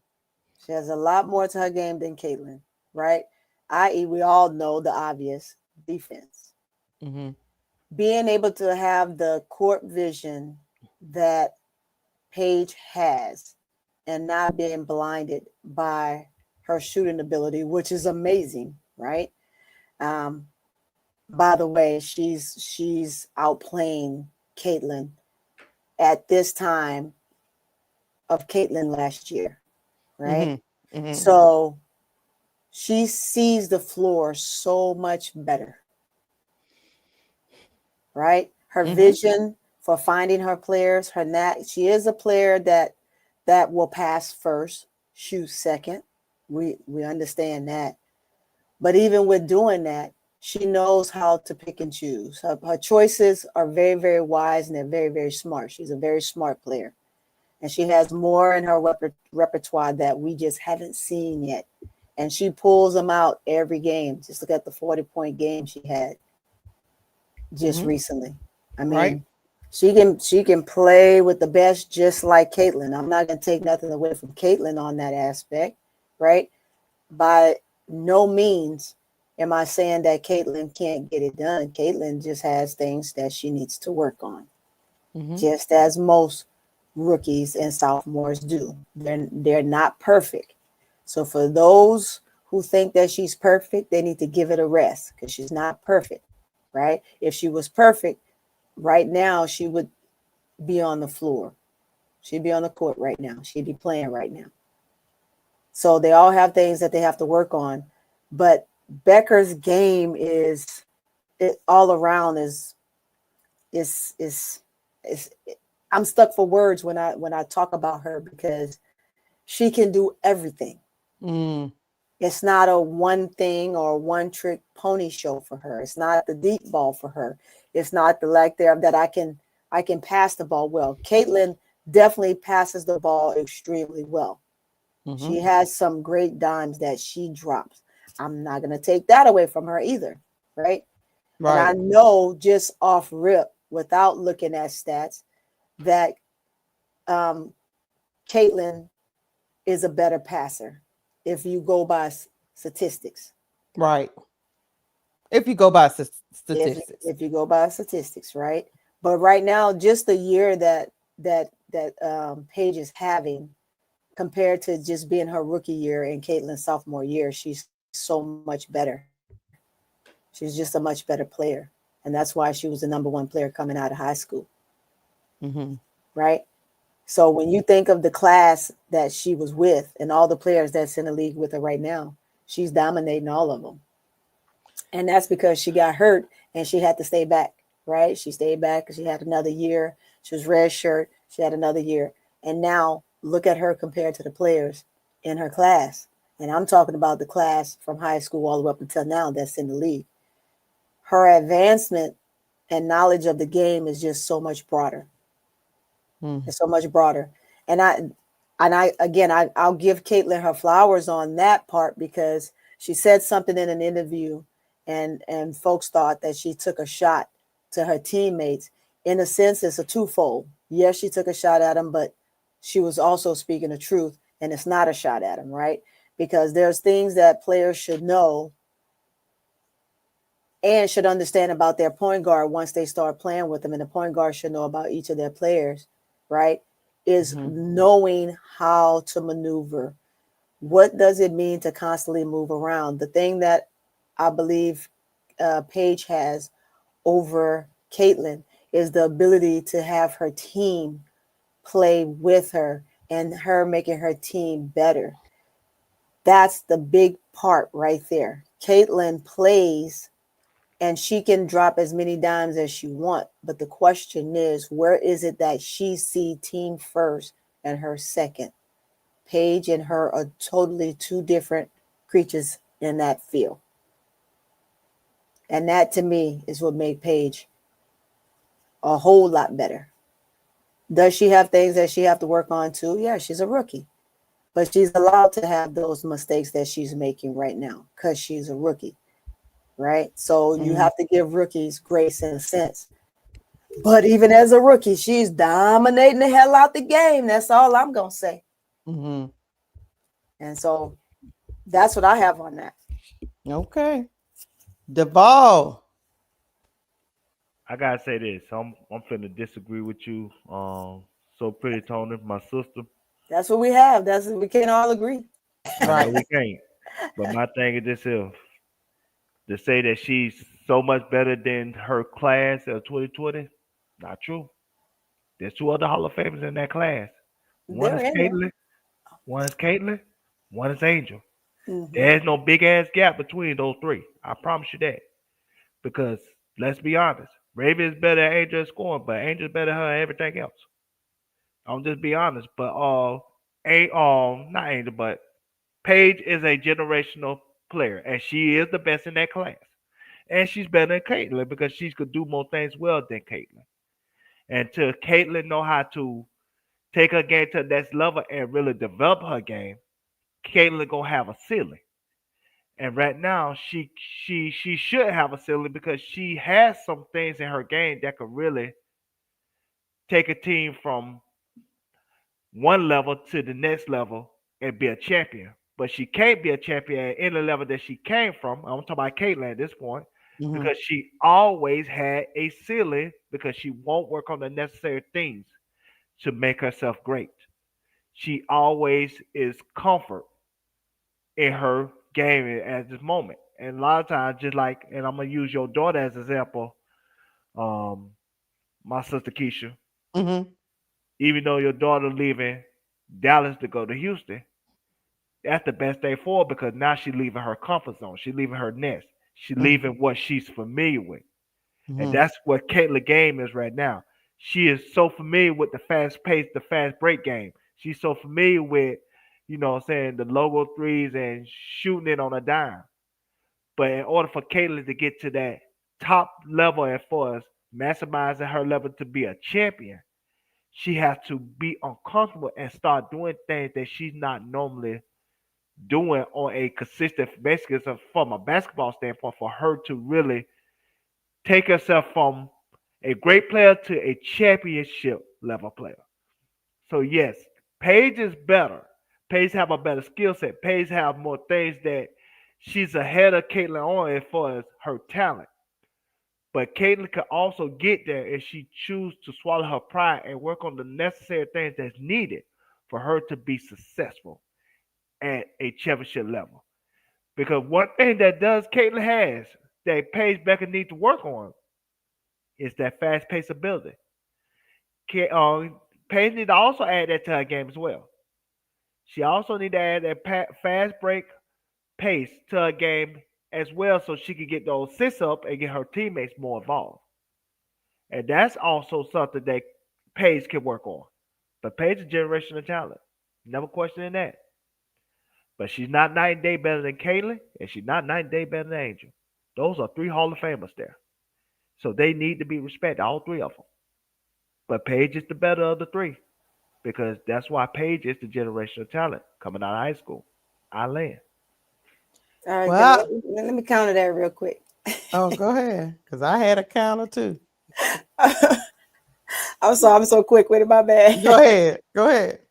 So now, when we're talking about that, right? Paige isn't Paige by far. I'm gonna disagree with you. Is not by far slow. Paige has that in her game. Paige is a player that likes to control the tempo, which is good in certain situations. But if you've been watching her this year, you've seen spurts of those moments where she has taken the game a lot faster, right? Mm-hmm. And so let's go back to, you said two other Hall of Famers. I'm not discrediting those Hall of Famers, but guess what? Because Angel got injured, right? Mm-hmm. And so did Bueckers. Mm-hmm. But when you look at the two when they came in, we're not talking about Angel's second year. We know what she brings. We know where she is, and we know that she's going to be a Hall of Famer. And we're not saying that the gap is that much greater. And I never once gave a soliloquy on Angel in this. We talked about No. I'm gonna let you continue. I apologize. Yeah. only why I brought Angel into the conversation because you said the 2020 class. Right. I did So- say the so- 2020 class, and So that that's Hall of Fame, valid. so that means I had to add her in this conversation. That's the only reason why I brought her in there. Yeah, and that's valid. That's valid. That's cool. But right now, with me looking at them, Angel fell behind in a sense because when she went to LSU, she was able to play one key position. Where she was at Maryland, she was able to do more, right? Yep. Yes. So now Angel is trying to find that way back, which she, of course, is now emerging. So if I had to put it from this moment, I will have to still give it to Bueckers. Angel is coming back to her old self. And when Angel gets back to her old self, we can revisit this conversation about that class as a whole. But right now, at this very moment, what Bueckers is doing is better. No, I'm not disagreeing with you. Yeah, I'd say out of the three, Paige is better. All three of them. My thing is, it's not a gap. That's where I have the problem. In this gap that you say like Paige got it, like it's Paige here, and then Caitlyn and Angel is on a no. Don't be throwing Angel now. We know how much you love Angel. Stop throwing Angel name in there. Let me know where I can go. Yeah, we go. Okay, go ahead. I'm just saying that gap is a lot closer. They all three have to work on necessary things for them to take them games to a championship level. Of course, including Paige. Go ahead on Lakeisha, because I ain't trying to hold you up. Go ahead, Keith. I am one of them people. I really don't like comparing guards to forwards. I don't even think it's fair to either party because they do two different things on the court. Now, I'm just gonna say that. Far as Caitlyn and Paige, of course, Paige is better. She got more in the toolbox. I mean, I'm just gonna look at her stats through 29 games. Caitlyn 40 games in her first rookie season. They both play a combo type guard situation, even though Caitlyn has the ball in her hands way more than Paige, because Paige, and I know people like to talk about assists and they like to look at stats, but I watched the games. Paige is not the number one facilitator on Dallas. JJ Quinlan is.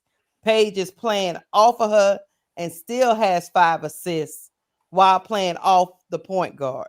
So, and she's scoring 19 points a game, 5.7 rebounds for Caitlyn, 4.1 for Paige through 29, 8.4 assists for Caitlyn, 5.3. Like I said, that's to be expected because Caitlyn has the ball in her hands. She has a problem when the ball is not in her hands. Paige can do either or.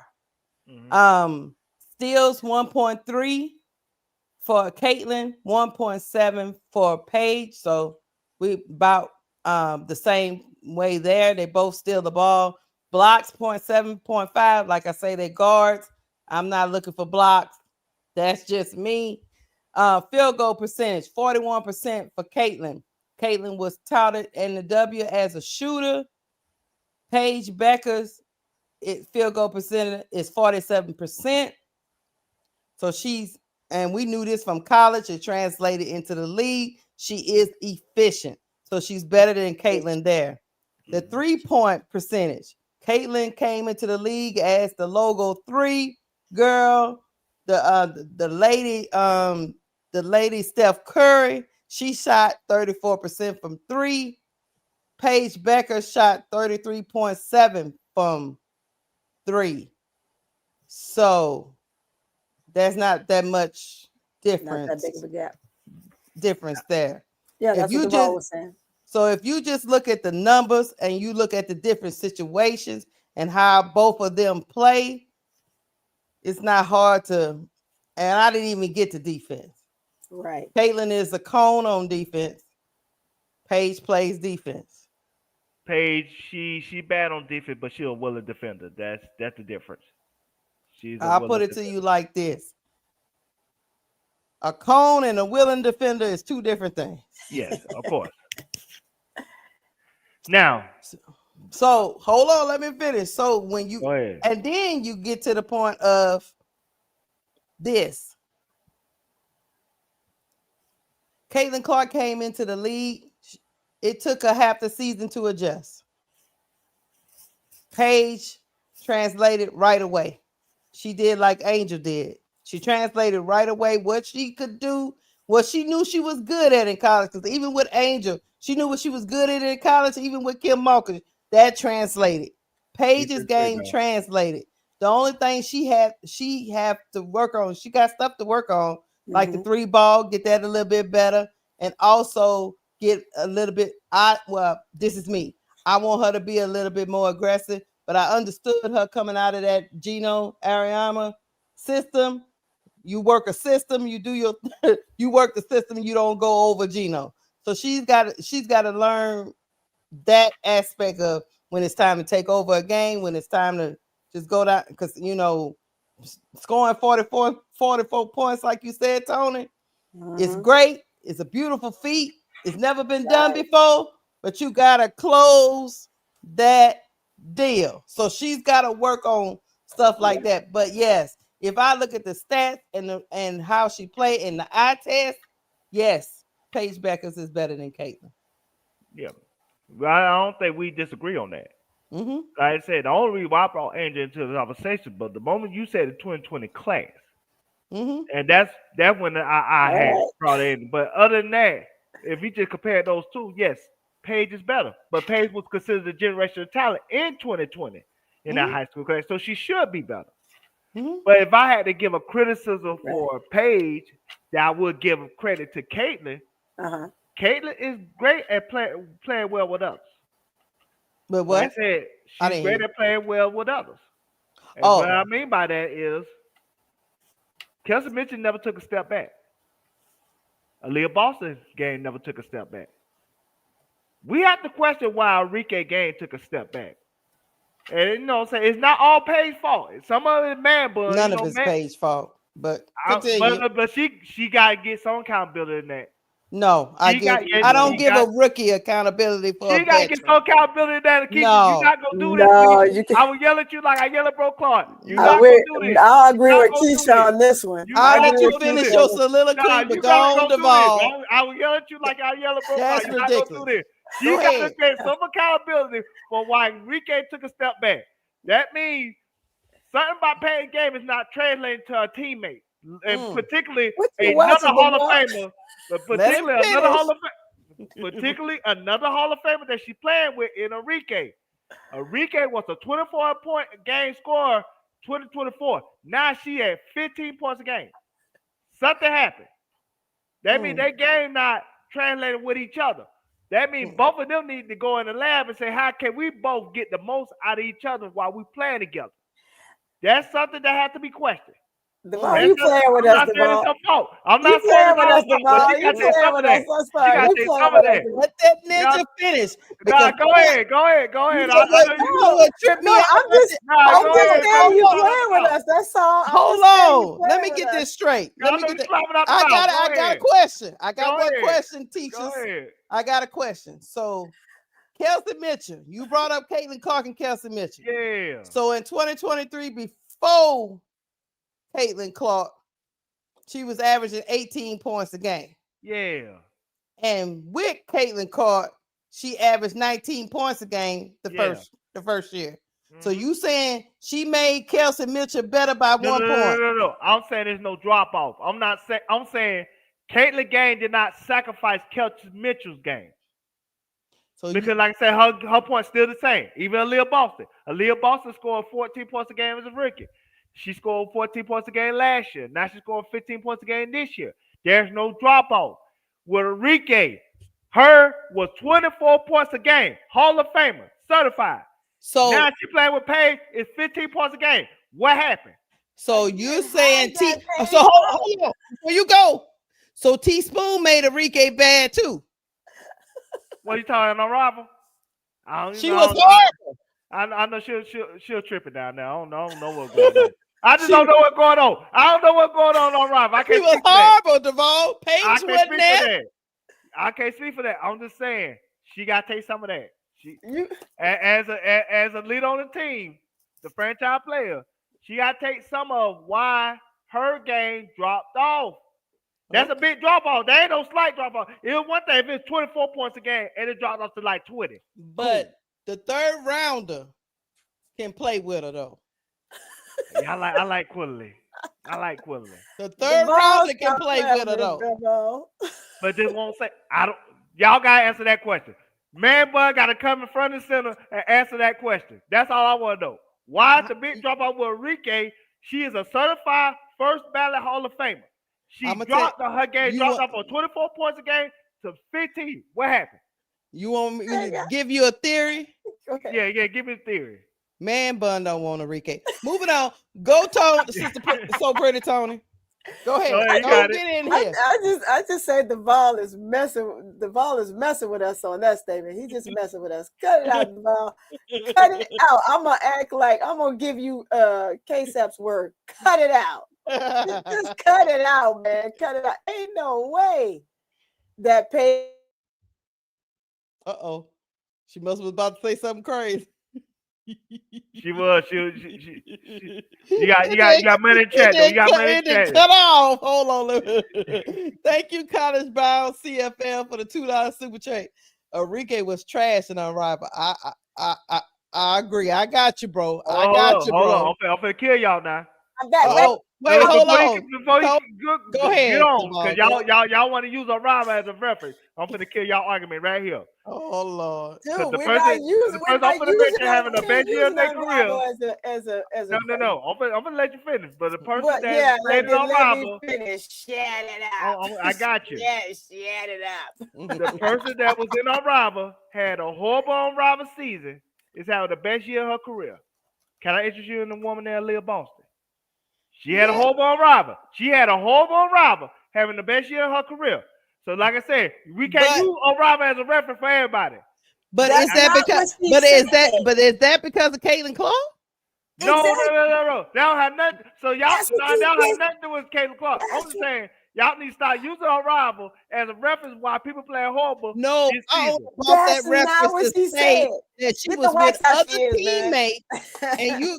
So if Paige causing her to play bad, other teammates should be causing her to play bad too because she played bad over there. So we just gonna keep blaming all the people around her? Right. So I'll just say y'all gotta answer the question for me.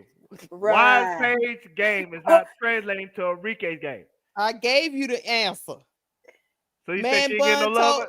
Man bun. That's why Tierra McCowan crashed out the first game.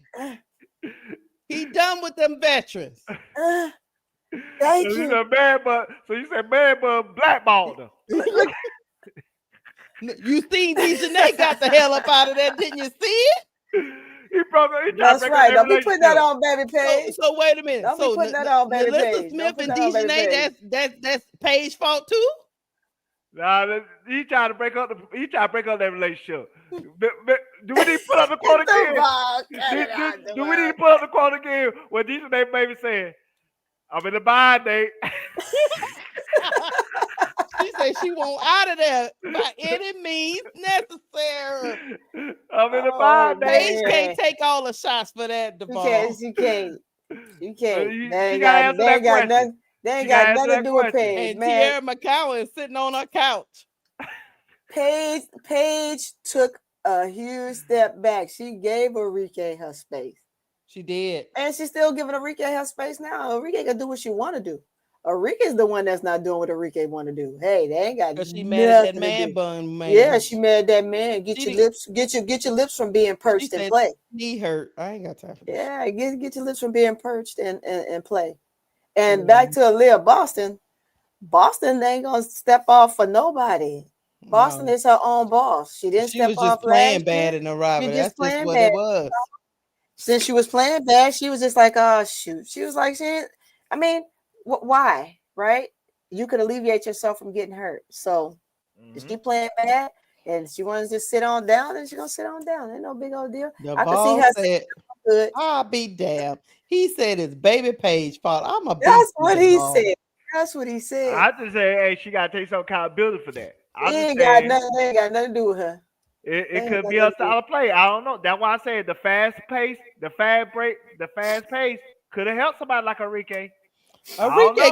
She let Enrique do whatever the hell she That's what I'm wanted to saying. do. Enrique do what she want to do. No. All I know is JJ Quinterly is really fast. Yeah. She's super fast. She be running up and down that court. Paige don't have no problem with JJ. Paige don't have no problem with nobody. Paige is a part of the get along game. 24 and 15. That's a big drop. What happened? I told you what happened. Man, got nothing to do with Paige. Ain't got nothing to do with Paige. She trying to work. Look, she doing some of that stuff we be saying our favorite player need to do. She trying to get herself up out of Dallas because it's no longer her team no more. Yep.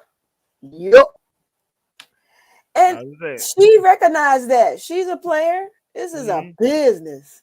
She like keep saying that this is a business, right? People gonna do what they gotta do for a business. Yeah, but well, I don't know, man. Except for Scott. Oh, my bad, I didn't say that. But Enrique, I love you, Enrique, but this ain't a good look. You want to ball out. You heard what Paige said and what was it, 2 games ago? It was a week and a half ago. She said, yeah, y'all asking me all these questions, but we got to talk about Enrique. Look at what she's doing. Enrique needs the flowers. And I'm gonna tell you, Devon, let me throw you a lifeline from the land of Lakeisha. Go ahead. I need one. Y'all try to put me in a trick bag. If we wasn't talking about a rookie and a veteran, maybe I could try to get where you're coming from. But in actuality, Enrique is the one that's supposed to be showing Paige the ropes. You know what I mean? Like, I'm learning, I'm doing what now, and we also know this. I'll give you another lifeline. Paige Bueckers is a rule follower. So if her coach tells her, because she was under Gino for 4 years, if Man Bun tells her this is how we gonna play, even though she might be looking at Man Bun out the back of her eyeballs, like, I don't know if this nigga, but she gonna do what he tell her to do. Yeah. Just like Angel, she'll full rule follower. Yes. She's a soldier. So that's my only criticism of Paige. Like I said, I love a game. Like I said, she's my second favorite player behind Angel. You just mad Enrique look bad. Huh? Claude, is that what you with? You with Bro Claude now? You just hating on Enrique, man. That is an eye raiser though. That is an eye raiser. Like I said, a certified Hall of Famer went from 24 to 15. We had the right to ask, hey, what happened? Hey, what's going on? Why your game ain't translated with her?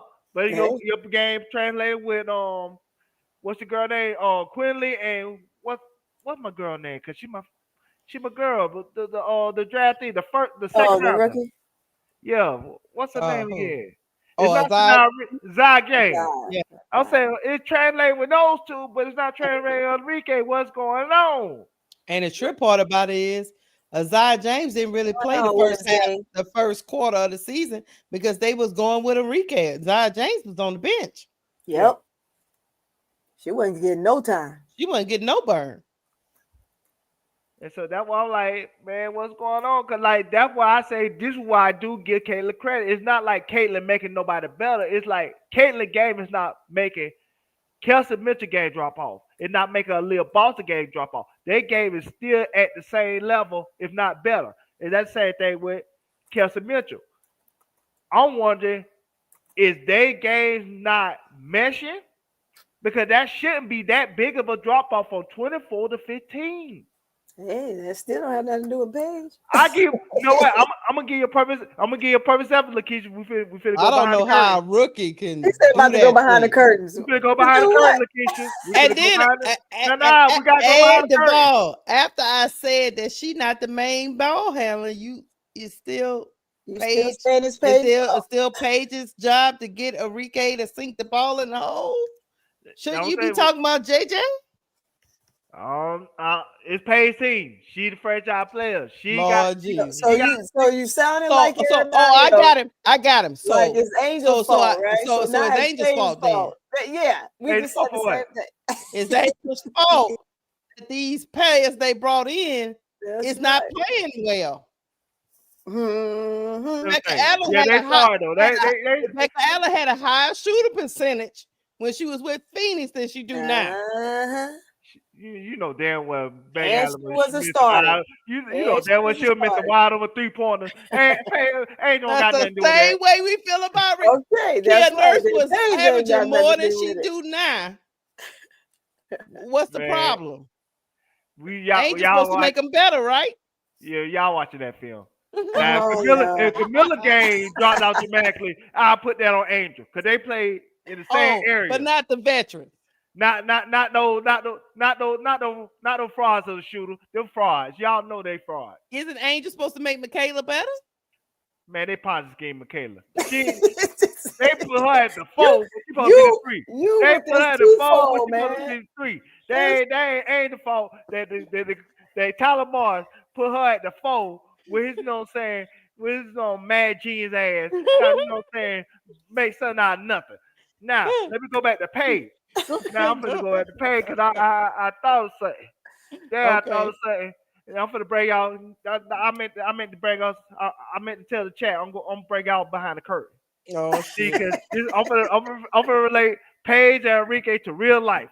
We finna go behind the curtain because we work for KSAP and the KSAP network and Well, the open it up. Open the Ballers curtains Shopping then. Network. See, and KSAP got on me because he feel like I am more energetic with Lakeisha than I am with KSAP. And see, that's what he told me. He told me in my face. He said, I'm more energetic with Lakeisha than I am with him. And so he wondered, what's going on? He said, is you not performing your best with me, but you want to perform your best with Lakeisha? I'll say it might be chemistry. It might be Lakeisha passed me the ball and she let me shoot. Boss man, you might not let me shoot like that. That's what I'm trying to say, boss man. You might not let me shoot like that. You let Bro Clark shoot that time, and Bro Clark can't shoot like I shoot. So I say, you know what? I'll play a secondary role on this team. But I said, well, me and Lakeisha, she the interviewer. On the interviewee, she paid me the ball. I shoot it. We make shots. And that's how we make magic. You know what I'm saying? But that's real life. So I brought that from that situation in our job environment to now Paige and Enrique. So somebody explain to me why Enrique had 24 points a game and now she's down to 15 and she playing with a Hall of Fame with Paige Bueckers. Something going on. Paige, you gotta work that out. Oh, Deval. Paige ain't gotta work nothing out. They got Man Bun didn't already work that out. He threw with Enrique. He said, time out. But hey, we got another topic, so we're gonna get look, we're gonna get to the Stop last it. topic because at the end of the day, we all agree on one thing, and that's Paige is better than Caitlyn. There you go. There you go. Yeah. Whether she make Kelsey Mitchell better or Leah Boston better, you still didn't say she was better than Paige. Am I right? Oh no, she on Paige better than Caitlyn. Okay. I made that clear from the beginning. I said Paige, Caitlyn got some limitations in her game that put a ceiling on her. That's why she never won a championship in high school. She never won a championship in college. And she's not gonna win a championship in WNBA until she learn how to play defense, until she learn how to play without the basketball, until she learn how to use a mid-range, until most importantly, she learn how to not use her body language to distract teammates for her incompetence. So, that body language things, she gonna be limited. Paige is a better player than Caitlyn. Paige is a better player than Angel. That's not no question. I'm just asking why Man Bun told Enrique she can't play him no more, and Paige, you the franchise player. You go to Kurt Miller and you say, hey, you either let Enrique play or you trade me and her, or you fire Man Bun and you get somebody else in here. We ain't playing that. That's what Paige needs to do because she the franchise player. Now we get on Angel for not going to the front office and telling her, hey, they need to make some changes or we out of here. So we got to do the same thing with Paige. You the franchise player. You the queen of Dallas. You wear the Dallas hat like Beyonce and the what they call it, the Cowboy Carter tour. You wear the Dallas hat in Dallas. So you know what? You got to make sure that everybody get fed, and that including Enrique. If they don't want to feed Enrique, you tell them, let me feed Enrique, or we both be out of here. Period. Boy, get off that damn. He have some Get sauce. off that damn mic. Let me tell you. Look. Paige can't do. You want Paige to run up in the front office in her rookie season. That's what he said. That's what we said to Angel. That's what no, we did not. Yeah, we did. We did not say that last year. Yeah, we did. We told Angel, hey, get them hating ass helpers out of the locker room. That, you know what I'm saying? Acting like, you know what I'm saying? But we didn't expect her to, Duval. Man, we put that pressure on Angel. I know I did. Hey, they put themselves out the locker room. They put themselves out the locker room, coming out there on that last exit interview, talking crazy. Hold on, let's get to our last topic. Hey, no, before you get to the last topic, we got an Angel for not putting Kim Carter in line when we heard the rumors. So if we gonna get on Angel, we get on Paige. We were just talking. We ain't expect that girl to go up there and run up on Michael Arthur. We moving on, chat. Y'all hit the like button because he in rare form today. Y'all hit the like button. We gonna talk about another topic, which is they got a lot of injuries this season to some big names, Caitlyn and Angel. And the more they stayed out, the more people ran they trap about they don't think they injured or people or mentally they can't handle it or this, that, and the third. We're gonna talk about all these media personalities. Are they unfairly saying women aren't built for the fame like men, or and accusing people of faking injuries for mental breaks? Why are they driving this narrative? Yes, women and men are different, but they trying to say, well, the WNBA, it's the first time they had all this hoopla. It's hard for them to handle this kind of thing. So it's a foregone conclusion that maybe they might break down mentally. So I'm gonna play a clip from I'm gonna play a clip from Skip Bayless, and then we gonna get into it because what Skip up, brother? Because before you play this clip, you can't just be coming in late, bro, Clyde. I'm telling you about that shit, man. You can't be. I told Boss Man about this. He can't just be coming in when he want to. He don't run the show like that. You cannot come in when you want to. You got don't even answer him, bro, Claude. You gotta come on time just like the rest of us. If we gotta be on time, you gotta be on time. Don't engage. He always do this. He do this doing the full court trio. He do this doing the pregame show. You got to stop doing this shit, bro. Clark. You can't just come in when you want to like this your house. You got to come in on time like the rest of us. You got to punch the clock just like we punch the clock. You cannot just come in when you want to like you the boss. Go ahead, Lakeisha, come up. The ball, shut your messy. I see. Let me play my clip. Let me play my clip because I'm going to slap you around, boy. I tell you, man. I be trying to be professional, but it's so hard out Bro here. Clark, come save us. Bro Clark gonna get him after the clip. After the clip plays. Hold on, here we go. This Caitlyn Clark saga just gets stranger and stranger. Caitlyn's entire second season just inexplicably baffling. She has missed games 4 different times with various leg pulls, including the last 7 and the All-Star game and the All-Star weekend in her house in Indy. And don't look now, but her Indiana Fever have won 5 in a row. And yep, I'm sure her critics, many of them veteran WNBA players, are now rolling their eyes and saying, told you, not so fast. The Fever were 8-5 with Caitlyn Clark, and they're now 9-7 without Caitlyn Clark. All-Star game ratings were down 36%. When it comes to box office and Nielsen's, she is her. Caitlyn is mired in an awful slump. Overall from 3, she's shooting only 27.9%. That ranks 61st out of 62 qualified three-point shooters in this league. Maybe Caitlyn Clark has taken a couple of injury breaks just because she needed a mental break from all the jealousy, all the resentment, all the on-court bullying, cheap shot she takes. I just know that Caitlin Clark's second season in this league that she is fueling, is getting curiouser.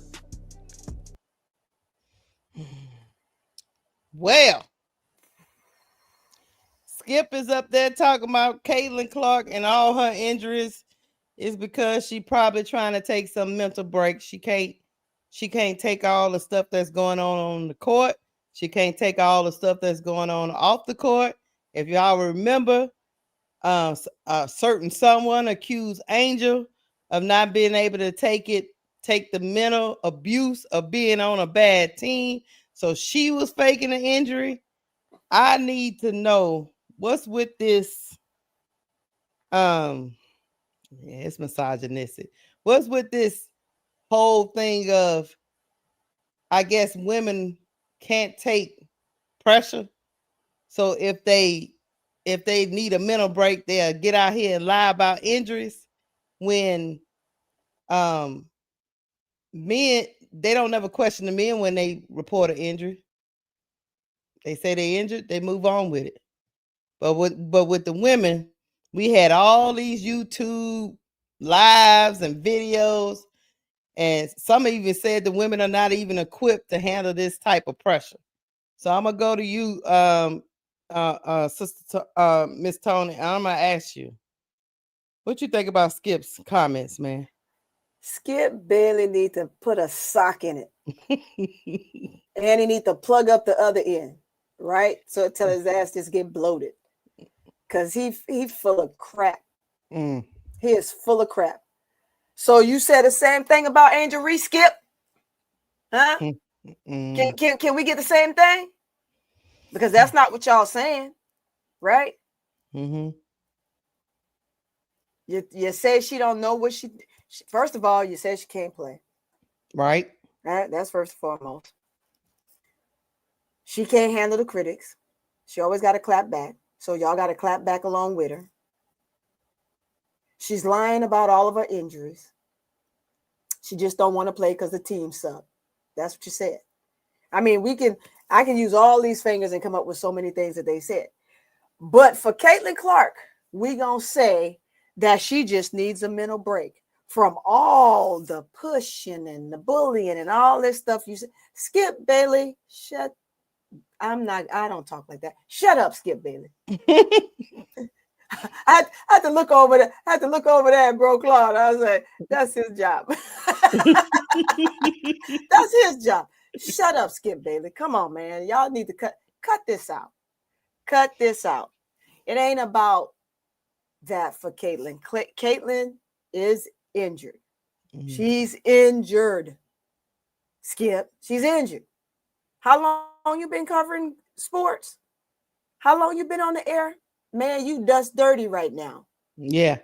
Old decades. Dust dirty. You've been on here so long that you mean to tell me that you're willing to sell yet another narrative on Caitlin Clark. That's ridiculous. That's ridiculous. It ain't that the women, and to go back, I had to say that about old Skip. Skip is trash. He's been trash and he's just knocking all the people over. He's just hot garbage, right? Right. But far as women and the question you ask, the media can play a part in the mental aspect, right? And it can be a burden on some players. That's without a doubt. I cannot say that is not or won't be a factor, right? Because it does play a part mentally. But for a player like Caitlin Clark, she hasn't had to have that. Right. Other players have. And you're not giving them the same grace, which is totally unfair. For Skip to even spit some shit like that out of his mouth is ridiculous, right? If you're going to, that's where I come in. I say, when you're going to critique a game or critique a player, you critique them all in the same notion. They're all individuals. So yeah, you're going to have certain things you're going to say about each player individually. But to say that she was being bullied and she's had to go through all of this vitriol because of the players that she chose to play with, she made that choice. right? And when she made the choice to remain silent over something that she could have easily put a stop to and nip the bud in it all, right? Because it should have never happened. And it could have been stopped by her and with her own words, since she is so powerful. Right? So you can fix some of the narrative that's out here right now, but you choose not to because it fits your needs. It allows you to get what you want. Right? So now that she's out, you don't know what really it is because you're being told it's a growing, and then she's out so long and hardly ever played this year. And now we want to come out with the stats of what the team was or wasn't when she was playing. Man, she only played 5 games. Stop it, bro. Stop it, bro. You're talking, you capping. Cut it out. Stop the cap. Right? But it does play a factor. However, that's why you have to have this stuff. Again, we'll take it back to college. You have to have this stuff for these players to be mentally sound. You got to give them something, right? Because if they never had it before and they get it now, it's a factor, and it can weigh on them, and it can change the trajectory of their game. So I can attest to that. But criticism is criticism no matter what. And at some point, they've all been criticized. Caitlyn's been criticized before. This ain't new for her. So let's not make it seem like it's new. Let's not make it seem like she has to go lay on somebody's couch. Because she don't have to lay on nobody's couch no more than these other players that have to take all the crap that they take based on the narrative that's been put out for her that she chooses not to stop, right? And again, she don't owe them nothing, so she don't really have to, right? But if these are you love these players and you want to play with these players and you want these players, as she said last year, well, nobody talked to me like they talked to Angel. Well, whose fault is that? It ain't Angel's fault that she's a social butterfly and you're not. You got to be a social butterfly. You got to put yourself out there. You got to ask for the help that she asked for, right? So she's well known and well liked because she put herself out there. And if that's what you want, you just got to put yourself out there. As athletes, you got to know that. And she knows that. But again, let's play to the narrative. So now here we are. You're not playing well. People are talking about your game. Now it's like, oh, woe, it's me. I don't want to hear none of that. I don't want to hear none of that. You're going to play basketball, you need to be tough as nails. You play any sport, you need to be tough as nails, and you need to suck it up and you need to move on. People are going to criticize you and you have to learn to deal with it. This is a business. And in a business, you need to work. And if you can't work, somebody needs to be deducted. We need some deductions on that. For real. But if the other players have to sustain it, Skip Bailey, so does your golden child, Caitlyn Clark. I like her. I want to see her be successful. I want to see her have a long-lasting career in a W. But the only way to do that is for people like you, Skip, to shut the hell up. Because what you talking about ain't worth the 2 turds in the water right now. That don't make no sense. But it's an argument that can be had. Does it play a part in their mental capacity? And they need to take a mental break. For those that are getting it left and right, 24/7, and it just doesn't stop for a person like Angel Reese, I can so much see, yes, she could probably use to take one, but knowing her, she's not going to. If a player is out, any one of these players are out, they are out because they're hurt. If they say it's for personal reasons, then it's for personal reasons. Believe me, if you don't, Skip Bailey know better than that. That was just a messed up conversation. I'm gonna keep going. I'm gonna keep saying his name because that's a damn messed up conversation that he just had on social media, on his take about Caitlyn Clark and what she's going through. It's just bull crap. And with that, I'm gonna land because I can go on a rant about that because that's ridiculous. That's ridiculous. At the end of the day, they're professionals. Be a professional. Come and play. Cry in the dark and perform in the light. That's all I'm gonna say. Cut that crap out. you have more time than none. You practice and then you carry your ass home. I'm sorry, I didn't mean to cuss. You carry your butt home and you sulk and you do whatever you need to do to get your mental right. If you got to go sit on the couch, go sit on the couch. If you don't want to go sit on the couch because you're worried about somebody following you and saying, "Oh, they're going to see us," then have the dang on psychiatrist come to your house. There's house calls. Mm-hmm. Do a phone call, right? Seek whatever you need to seek and get your mind right, because you say you want to play this game. You say you want to be in the limelight. You say that this is what you want for the W. So if this is what you want and this is where we are, then suck it up. I'm with you. Hey, let me tell you this. I'm gonna say this before I get to Duval. My daughter was a gymnast, and sometimes you can have a mental block. Sometimes it's mental, sometimes it's physical. But when you sign up for the pressure, like Miss Tony just said, you got to take whatever comes with that pressure. Duval, what you think about Skip and all this victimhood he trying to put on Caitlyn Clark? And speculation about injuries and speculation about injuries and maybe these ladies can't take the fame. I'm glad you went to me first instead of Bro Clark, because Bro Clark can come in here and have special privileges. Oh no, Bro Clark gonna end it for. That's why I gotta save him for last. He can't come in special privileges and skip the lines. He can't be doing that. You know what I'm saying? We are a corporation. You know what I'm saying? We some of us pay our dues. Now the answer, jackass, you gonna get cussed out when it's his turn. Why? And so the answer your question, the reason why the media covering women's basketball the way they doing it, because this is the first time they doing it.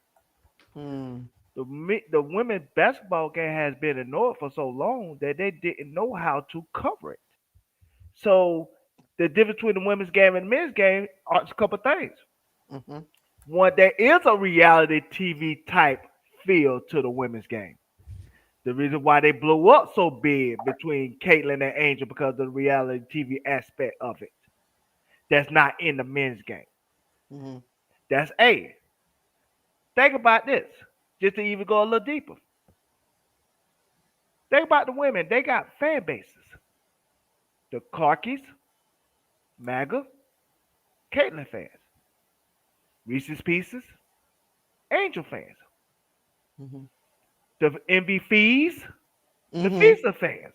Yep. Asia Wilson, she have her fans. I forgot the name of her, but she have her fans. Paige, she have a name. I forgot her name, but they have it. Them Asia fans will come for you, boy. But go ahead. Oh, they will. Even Kamilla fans are the Brazilians. Yeah. They online. They real. Them Cardosos will come for you too. The Brazilians, that's what they call them. That's Kamilla's favorite. We have to argue with them every day about the Asian situation. And so the women game have fan bases, bases, and all that.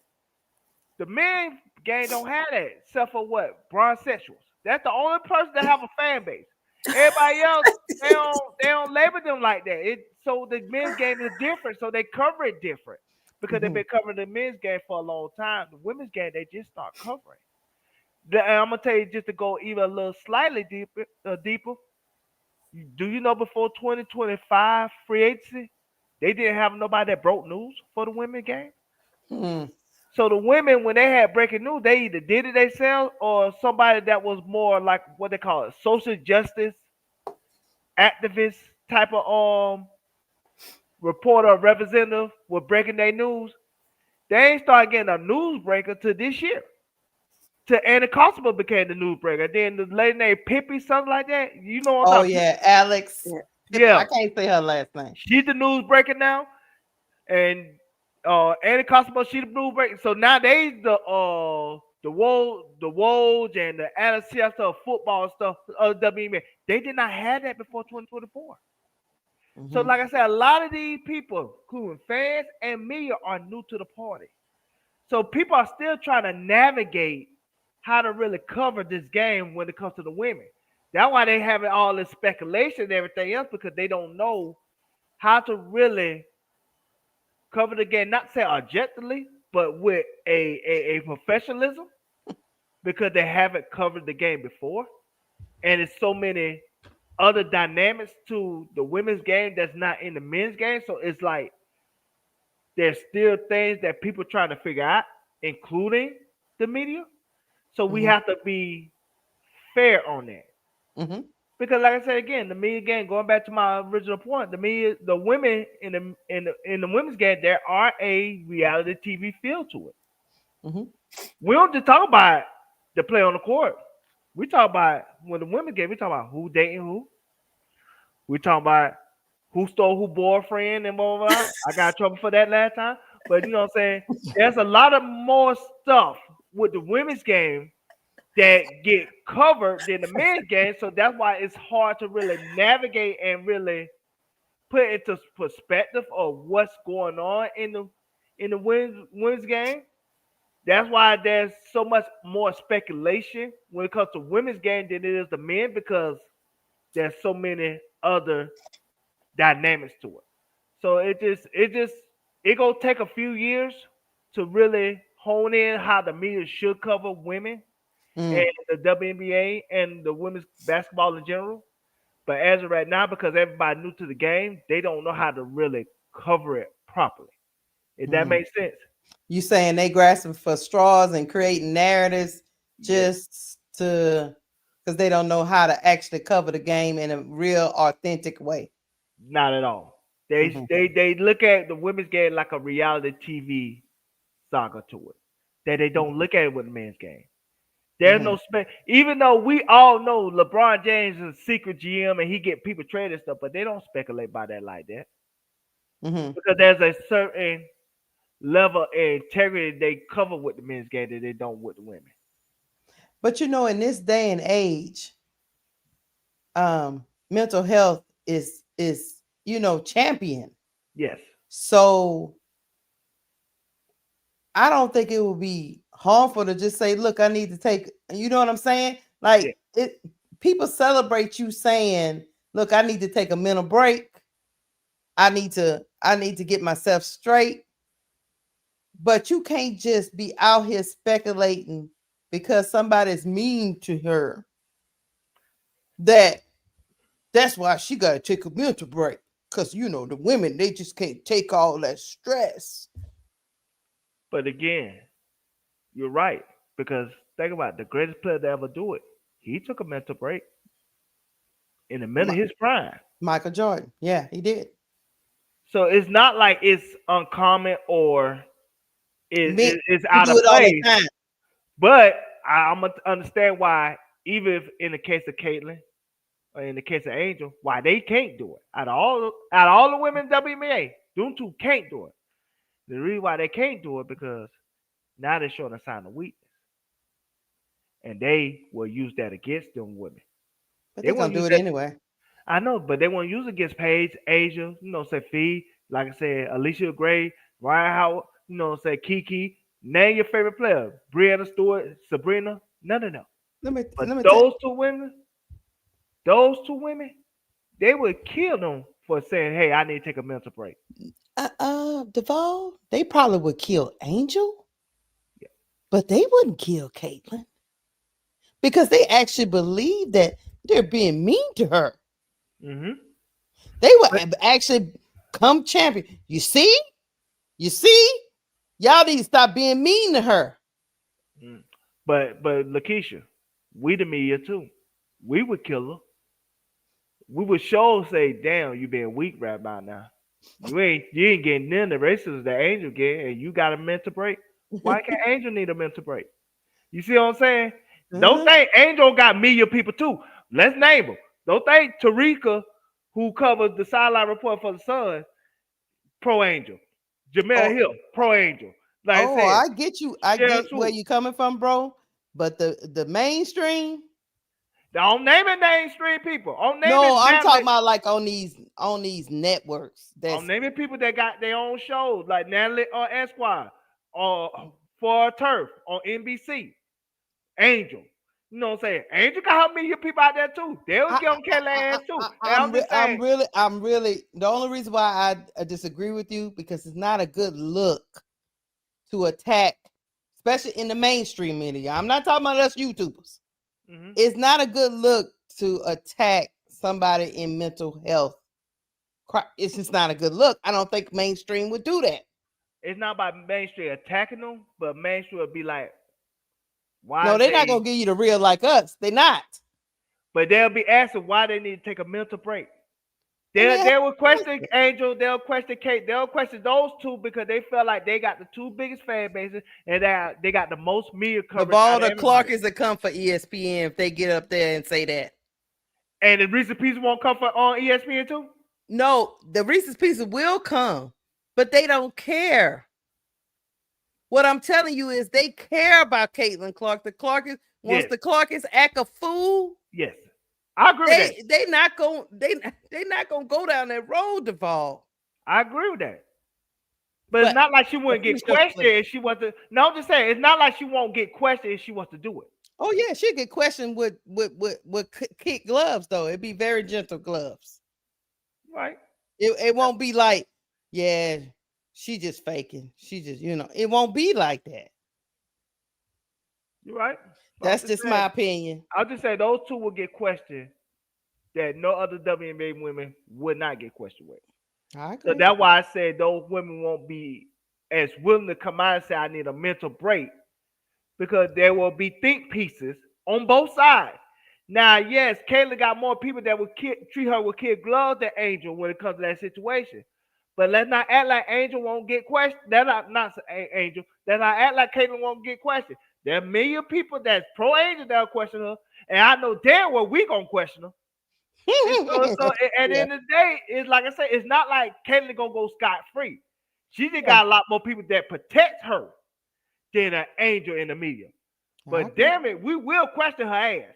There will be Angel media people like that. I can name a lot of them that's pro-Angel that will question Caitlyn too, especially knowing what Angel has to go through on a daily basis. They will compare that shit. And so, excuse my language. I don't mean to curse. Oh no, you're good. I apologize.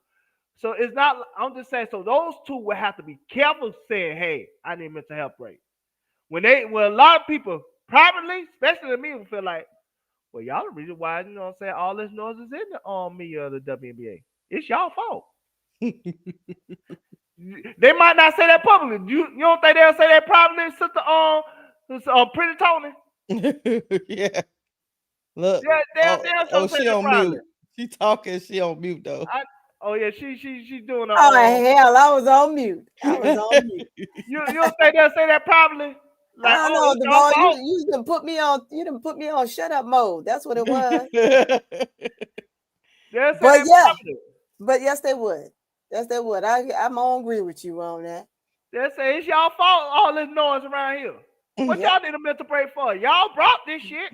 That's what they were saying. What you need a mental break for? That's what I said in my whole thing. Yeah. I'm with you. Yeah, they go ahead. Let Bro Claude get in here. Okay, before it's Bro Claude's turn, but I want to give somebody some stats for my brother. Alyssa Thomas, y'all. Tonight. I was trying to see it just now. They showed the highlight, but the volume was down. 13 points, 16 assists, 12 rebounds. Goddamn. 16 assists. That's all I say, man. All right, you up, bro. Wow. Shout out to Shepherd too. She had 22 points, 11 rebounds, and 11 assists on the Lynx. Nice. But AT definitely is cash money and still in that MVP race. As soon as we drop her out, she do something else to say, I beg to differ. Right. That's what she said. God damn. All right, Tony. You can turn your volume down a little bit, Tony. Here we go. Here we go. First of all, Duvall, don't you ever, I told you about disrespecting your elders, but you still want the belt to your ass. That's what I got for you, because you're disrespectful. And I whooped some ass. That's why I can take my belt off with this belt right here. And it's going to be belt to ass. You keep on messing around up in this hallway, messing around not going to class and listening to what the goddamn teacher got to say. But I don't want no interruptions from your ass, because I'm going to mute you. You understand I got controls over here too. So guess what? You keep your ass quiet right now, because you didn't cuss me out a little bit more too much time before I have my mouth in your, listen, have my name in your mouth like bubblegum. I don't want to hear nothing what you got to say when I'm saying what I say when I say. And I'm going to come in to and fro and back and forth just like a minion's supposed to be. So leave me alone. Okay. We got that out the way. You know, I gotta, keep my little brother in. You know what I mean? So I know. I gotta keep my little brother. You know, he just be forgetting that I'm older. You gotta keep that. You know how them old men used to keep that belt just sitting on the table. Just keep my belt right on the side. And I got my stick too. Look, like Grandpa. Look, them Grandpa used to have that stick. I got my stick. I'm gonna hit you in your head. And if I got a rock, I'm gonna throw it dead at your skull. Yeah. So listen, check it out, y'all. Say the question one more time. Look, so do you think these media personalities are pushing a narrative about these women with their injuries, trying to act like they're not built for this fame and possibly faking injuries so they can get breaks? Do you think Caitlyn Clark is really injured? Because I really do think she's injured. I think she was injured before the season even started, to be honest with you. And it's just been a lingering thing that's going on and on and on. But do you think she need a mental break? As Skip was alluding to, because all the people in the W is beating her up on the court, beating her up every time she run up the court. They picking her up 94-50. They being so jealous and hateful, and she just getting so much vitriol that she needed a mental break instead of she just blew out her damn tires on her legs. Go ahead. Okay, 2 parts to that question. Mm-hmm. So the first part, because Angel, of course, Fee is still hurt. Mm-hmm. Asia been hurt. Yep. So when you hurt, you hurt. You know what I stand on that. Everybody that's in the chat, everybody that's here, when the players hurt, they hurt. Caitlyn been hurt for a long time. Mm-hmm. Okay. I believe in that. When the players out and hurt, they are hurt. But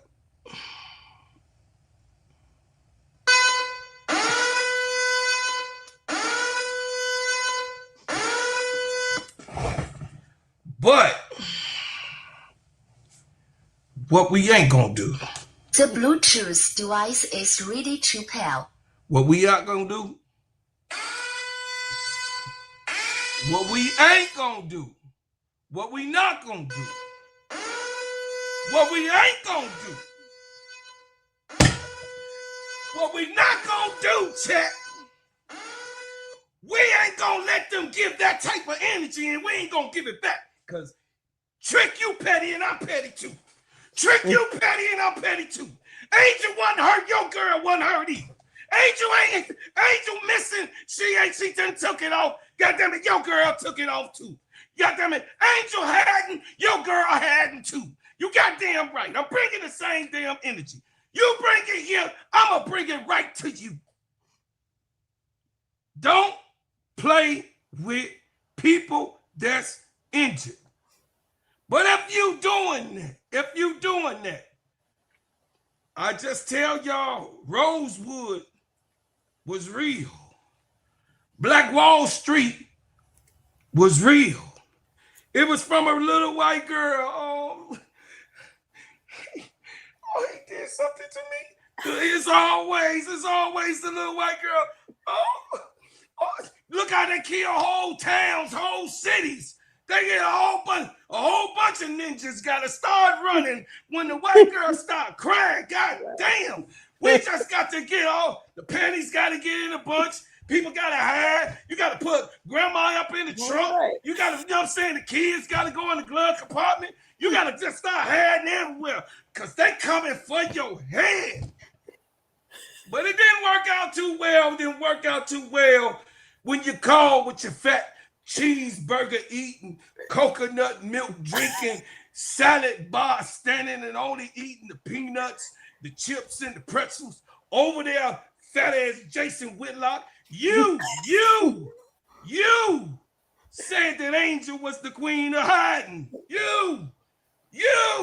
But mother sucker, I'm gonna give you the same energy. Your mama hiding from you right now. She ain't even answering your goddamn call. She won't even answer your call. Your auntie don't like you. Your sisters don't want nothing to do with you. If you got any cousins, they really don't want to hear from your fat ass. Because you're going to come over there and eat all the goddamn potato chips up, and the kids ain't going to be able to take their shit to school. So I'm just telling you going to get the same energy from me. And I know y'all been waiting, and boring ass Duvall been on here. You've been waiting for me to come to tighten this shit up, because right now, Sister Tony had to deal with this. I'm so sorry for the tobacco. And then my girl Keisha, the player, got to sit here and listen to the tantrums that go on. I'm just telling y'all, I'm keeping the same energy. Yo, listen, if my girl hadn't, your girl hadn't too. And guess what? My girl came out of Haddon scoring double-doubles.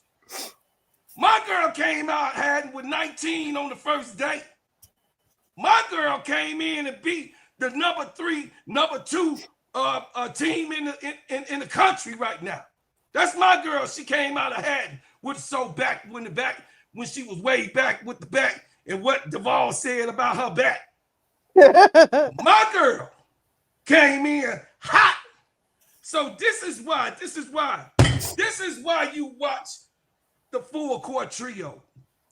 Because all of us are pieces to the puzzle of what my brother K-Sap, the extension of Simply Ball Dropping Podcast with my main man. This right here is what you always gonna see. So some of y'all, I see a whole bunch of y'all in the building. Hit the subscribe button. I'ma just tell y'all, this is what my crash out room is about. Sister Tony is there with me on the crash out room. You want to give that energy, I'm going to give it right back to your ass. And you ain't going to get no little silly quee from me about what the hell you want me to do. I'm going to tell your ass straight up. I think she in hiding. Not from herself, because she's a baller. But I think that the Indiana Fever is hiding the little Red Riding Hood somewhere in the woods that you can't come out because they winning right now and they don't want your ass on the court. And I land. Yay! There you go. Oh, Claude. I'm happy you rolled up in here, bro, Claude. That boy say whole city got to go because somebody just slapped Cece. Lord Jesus. I'm just saying. Whole city. Why do we continue in 2025 to see these same narratives? Aren't they old, y'all? But this what you I'm not tired of it. They don't know, like Duvall said, they don't know how to handle it. They don't know what they're doing. It's exactly what brother said. I give a crazy point because I'm gonna tell you, this is y'all first story that y'all cover as a pre-record. You and Bro Claude. Did y'all cover on Raquel Jackson when she sat out? They said she was pregnant. Yep. Yeah. They don't know how to cover the women's game like that because they just got here yesterday. Like I said, they this year got NBA, WNBA breaking news reporters. Just this year. All of this is fluid. All of this they learn it on the fly. So it gonna take a minute before they can really hone in and know how to cover these women. That's why it seems so reality TV like, because they're so used to the reality TV aspect when it comes to women. They brought it to the WNBA. They brought it to the coverage of the WNBA, and so it'll take a minute before they can really figure everything out. But yes, and that's why even certain players can't say mental break because they will kill them. If you think online, let's break up two people. Black African American women that I'm about to talk about. Do y'all remember the name of Simone Biles in the 2008 2020 Olympics when she had an Olympic break and she couldn't do gymnastics? Those white people killed her for 3 months. They did. Let me throw you another name. My girl Naomi Osaka. Yeah, they did her bad. She was getting to a point where she was getting as good as Serena Williams. She needed a mental break. They killed her. She ain't recovered since. Kenny got the second round of her own tennis tournament right now. No, she can't. So that's why I'm saying when you are a superstar, and I just named 2 superstars in 2 different sports. So when you talk about 2 superstars in this sport, Caitlyn Clark, Angel Reese, they have a different standard than everybody else. They can't come out and say, I need a mental break. We going to question everything. I got a question. Do you think it'd be different, though? If it between Caitlyn and, say, Simone? No. Oh, yes. Like I said, Caitlyn going to get caught up. But it's going to be people that going to question Caitlyn. Yeah. I say, including us. We are media. I don't care how you look at it. You know, we minority, right? Yes. But she's still going to get questioned. I don't care if it's one person. Still gonna no, I'm just saying that sometimes when you have numbers, it's amplified a little bit. Yeah, it could drown it out a little bit, but they can't drown us out. They can't drown out, you know what I'm saying, the angel reporters that, you know what I'm saying, that's in the media. They gonna question it. They especially and they gonna really question because they gonna keep asking themselves, why do you need a mental break, Caitlyn? When this girl Angel going through racial tendencies because of you. Every day, all day, every second, every minute, non-stop, 24 hours. They never take a day off, not even holiday, not even Kwanzaa, none of that. Christmas, none of that. But New Year's, none of that. Duval, take a day off. So are you saying we in the wild, wild west right now? With media coverage, with media coverage in the W. Hell yeah. Okay. Like I said, they just got here. Yeah. They just got here.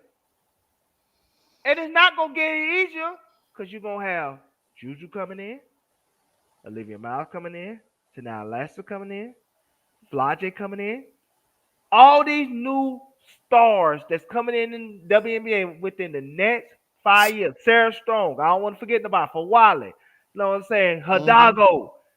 Didn't we just cover Hidalgo with her and Olivia Miles arguing at the game? We did. It's not going to stop anytime soon. They still navigating through this because women are covered differently because there's a reality TV aspect to this. And so until we get to a point where the women know how to, where the media know how to really, separate the two or really put things into perspective, it's still going to be a wild, wild west when it comes to the report of the women's game because they don't know how to deal with it because they just got here. They learning on the fly. It's not like the men's game where they had 60, 70 years to hone in how to cover the men's game. The women's game just opened up 2024. Like I said, this year is the first time they got reporters to report breaking news. They didn't have that before then. That's how behind they is on the women's game, on the WNBA. They didn't have a Woj or a Shams in the NBA that broke news for men when it came to trades and stuff. They didn't have that before this year. They just got 2 people that know how to do it now. So in the next few years, they're going to have a good 5 or 6 that know how to break news stories. But as right now, they just got 2 because they just started to learn how to do it. That's all it is, Lakeisha. They learn on the fly. That's all. Hold on. Let me get the money. Reddit Milky Way, thank you for the $2 super chat. He said, Keisha, can you answer 6-foot Aquarius question? Is it before this? Hold on, let me go back up. 6-foot Aquarius. Okay, hold on. Why you looking for that question? This one right here? Okay. Let me answer something real quick. Just real quick for Brian Lewis. He said it's true, the ball. They wouldn't say white girl was pregnant. But ain't they saying Sophie Cunningham slept with the owner? Well, that came out in the lawsuit. That's actually. But they still cover it. In actuality, they didn't cover it. They talked about it was mentioned. That was us. Mostly in the in the newspaper, like on the articles, but not. Yeah, they they talked didn't about really it. I mean, cover that. it's not a continuous cover, but they talked about the Ricky Jackson was like a couple of days. That That was a they whole. didn't cover that. That at was a all. whole time she was out. Now The whole YouTube time she was covered out. it, Yes, but yeah, I'm just saying nobody in social, nobody covered that in real media out there in mainstream. No, nobody covered Me and that. Keisha was looking through the actual clips that they had, actual news clips with real papers with Rikia Jackson, mental health, what is going on, dialogue, the mystery behind what's going on with the LA Sparks coaching and Rikia Jackson. Is it speculation in her office? This is ongoing stuff that you could just look on the Google and you could see they had straight newspaper articles, USA Today, all of the different ones from Athlon and all of them. Bro, Clark, I know about it because I sent Keisha the story. Okay, Yeah, so we're just no, saying I was just Sophie- talking to the point. I know you did. I'm just saying I'm talking to. Yeah, we just talking about that. You that got Sophie one more Cunningham- time to cut me off. That I'm telling Sophie you, got Cunningham, one more time. that I'm coming Sophie over there. Cunningham story came and went. Ain't nobody. They can't win, but I'm just saying Wait, Keisha. they still I covered it. told you you got one more time to be cutting me Who off. covered it? Yeah, I'm about to say who, because I watched all of them. I'm who telling covered you. how we found No, out. Tony, no. Yeah, somebody Devon, wrote an I'm article. telling You you, were you better right. stop Somebody cutting wrote me an off. article in a local paper. Yeah, it was an article. It was an It was an article, article in man. the local It was an article Arizona in So that several means different get covered. newspapers. It don't have to be covered on ESPN, but that means somebody talked about it. They won't say. My point is, that's I'm not kind the- of special. Let me Duvall. ask you something, Duvall. okay. If this story had came out about Angel, Oh, you know where it been on CNN. if this story had came out about Kamilla Cardoso, I don't know if it'll be on CNN, but they would. Somebody would. but say she attached to Angel though. You don't yeah, think but they I would don't say think. anything? But Angel is a different beast. If You this know story that. came out about Paige Bueckers, Oh, that's CNN. That's CNN. Because Paige is a superstar though. This is what I'm saying. okay. That's So a if diff- this that's story a came different- out about Caitlyn Clark, do you think they would cover this on ESPN? Oh, it'll get talked about. Yes. You think so? If somebody say Caitlyn pregnant, they'll mention that. Hold on, put that back up there, bro. No, the thing that she sent the super chat for. Oh, okay. Oh yeah, that other one. Yeah, she wanted me to answer this question. Why Caitlyn and Angel injuries being deemed as fake, but not Nafisa, Asia, or Stewie? And the biggest and the best answer. Exactly. I'm gonna tell you the best answer to that is those two biggest stars of the sport. So that means you lie on them because they're the bigger stars. Right. Because that means they get covered more intently than everybody else. That means you. They don't move the needle. No, or they're irrelevant. There you go. Or But they're here- irrelevant. Thing. But people, I'm just saying, but we know. Hold on, I'm gonna push back. Okay, good. Go ahead. I'm gonna push back. You do it because you know you can get engagement. That's my point. But that's my point. But it has nothing to do with needle moving. It has to do with I know if That is lie. the needle moving, Lakeisha. If they get the most that is the engagement, needle that's the moving. needle moving. No, that's the needle moving. You gonna let Come me finish? on. Go ahead. All right. I'm not talking about in the needle movement of them being stars. That's not what I'm talking about. Okay, I'm talking go about ahead. I know I can make money off this person. Let me explain Yeah. something to you. They have people who are not needle movers, who they have a certain story come out and they blow up, and they are not needle. Case in point, Krishan crazy ass with blue face. She ain't no damn needle mover. She more a needle mover than you think. Okay. She have a fan base out there. She more of a Do needle she have a mover than fan you. base like Angel? No. Okay, Angel a but different we were beast. still invested, right? Yeah. Because we like Blue flakes. controversy. Yeah, they got a reality. And you don't TV. have to be a necessary needle mover if you have a controversy. Right. Yes, I agree with that. But this what I'm saying with them. I give you a perfect example. I'm gonna tell you, there's a lot of irrelevant people. He's that stuck. had a moment in the sun. No, I agree with you. That's why I'm not arguing because I agree with that aspect of it. But then what I'm saying, I'm gonna give you a perfect example when it comes to, I'm gonna say a situation with Angel, the engagement part that you're talking about. Mm-hmm. If you're on Twitter, there's a certain Twitter handle called Brit Center. Yeah, his only job is to find one missed layup that Angel did, one missed shot he posted, because they're gonna get 1,000 replies an hour. Mm-hmm. They different. So She that's why to answer your question, has a huge fan base. But that's why to answer your question, the 6'8" Aquarius, Angel Caitlyn is in a different category than Fee, Stewart, or Hold on a minute. Hold on. T. Kamilla. Asia.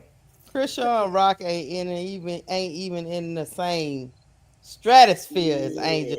No, not at all. No, Angel's not at A-list, all, baby. Angel's an A-list celebrity. A-list. Big time. You heard what I tell you. We gonna shoot that down. She's an A-list. She do got a huge fan base. Don't get me wrong, because she made herself, it's a thing as reality TV famous. Yeah. They got a lot of them out there. Shit, the goddamn, there's a lot. The hip hop show people got a huge fan base too. Uh-huh. Hip hop is the wait. Let me say this. What's it called? Hip hop and whatever that show is. Love and hip hop. Love and hip hop. They got a large fan base too. Yeah, all of them on Love and Hip Hop. Most of them blew up. Let's keep it there. Let's keep it where we going. The culture. Okay, I think we not summing it up. So the culture involves basketball, right? Football stars, right? Music artists, right? You know, the entertainers, the comedians, right? It's the culture, right? Hold on, bro, Claude. I don't mean to say anything, but Sinister Aristotle is being diabolical. He said Kia Nurse is a needle mover. He being. You start that shit. Go ahead, bro. That's my man, Sinister. So the culture, right? The culture, and I talk about this all the time because I'm a prolific. Well, Keisha know this too. I'm a prolific person when it comes to our culture and holding on to it for the youngins, the ones that don't know any better or has not been taught. I mean, we talked in long strides about 3 days ago about what the youngins is missing. We have this type of conversation most of the time. So all in all, the culture is what keeps most of the mass hysteria and the dialogue going on.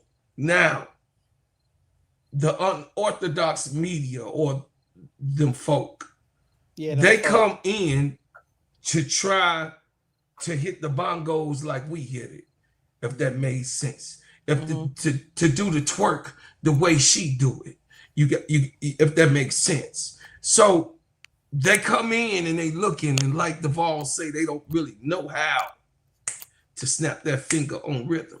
You understand? But they paying attention to this new piece of the culture that we just added, because women's basketball have always been here. Always been here. They started along with the men. The women's basketball and young girls been playing in college since the 70s. Is that right, sisters? Is that right? Okay. So if women been playing basketball since the 70s, and you've had all of these ladies, highlight ladies, all the way down to Cheryl Miller and back more. The lady that they wanted to play professional basketball, she was the only female in the 60s to play. They wanted her to come into the, I don't know, Sister Tony probably could help me with that. They wanted her to play in the NBA, the National Basketball League. I forgot her. She's a black female, and she was just that good. And she was a forward. She was 6'7". Okay, like Kamilla Cardoso. Remember that. So women been playing basketball for a long time and good at it. I've been watching the game of basketball all my life, and it was women that taught me the game of basketball first. You know, I allude to my cousin Helen, who was in that top championship team. So this ain't no big thing that women playing basketball. You've been playing basketball forever, just as long as the men. But the accolades, the difference is what Sister Keisha is talking about. The different makers. Why is it a difference? Why isn't they on to part of it? Yeah, misogynistic views is reality. Misogynistic ideology is reality. But now you got a prolific situation happen. I won't even call them the individual stars. This happened, and it happened in white America.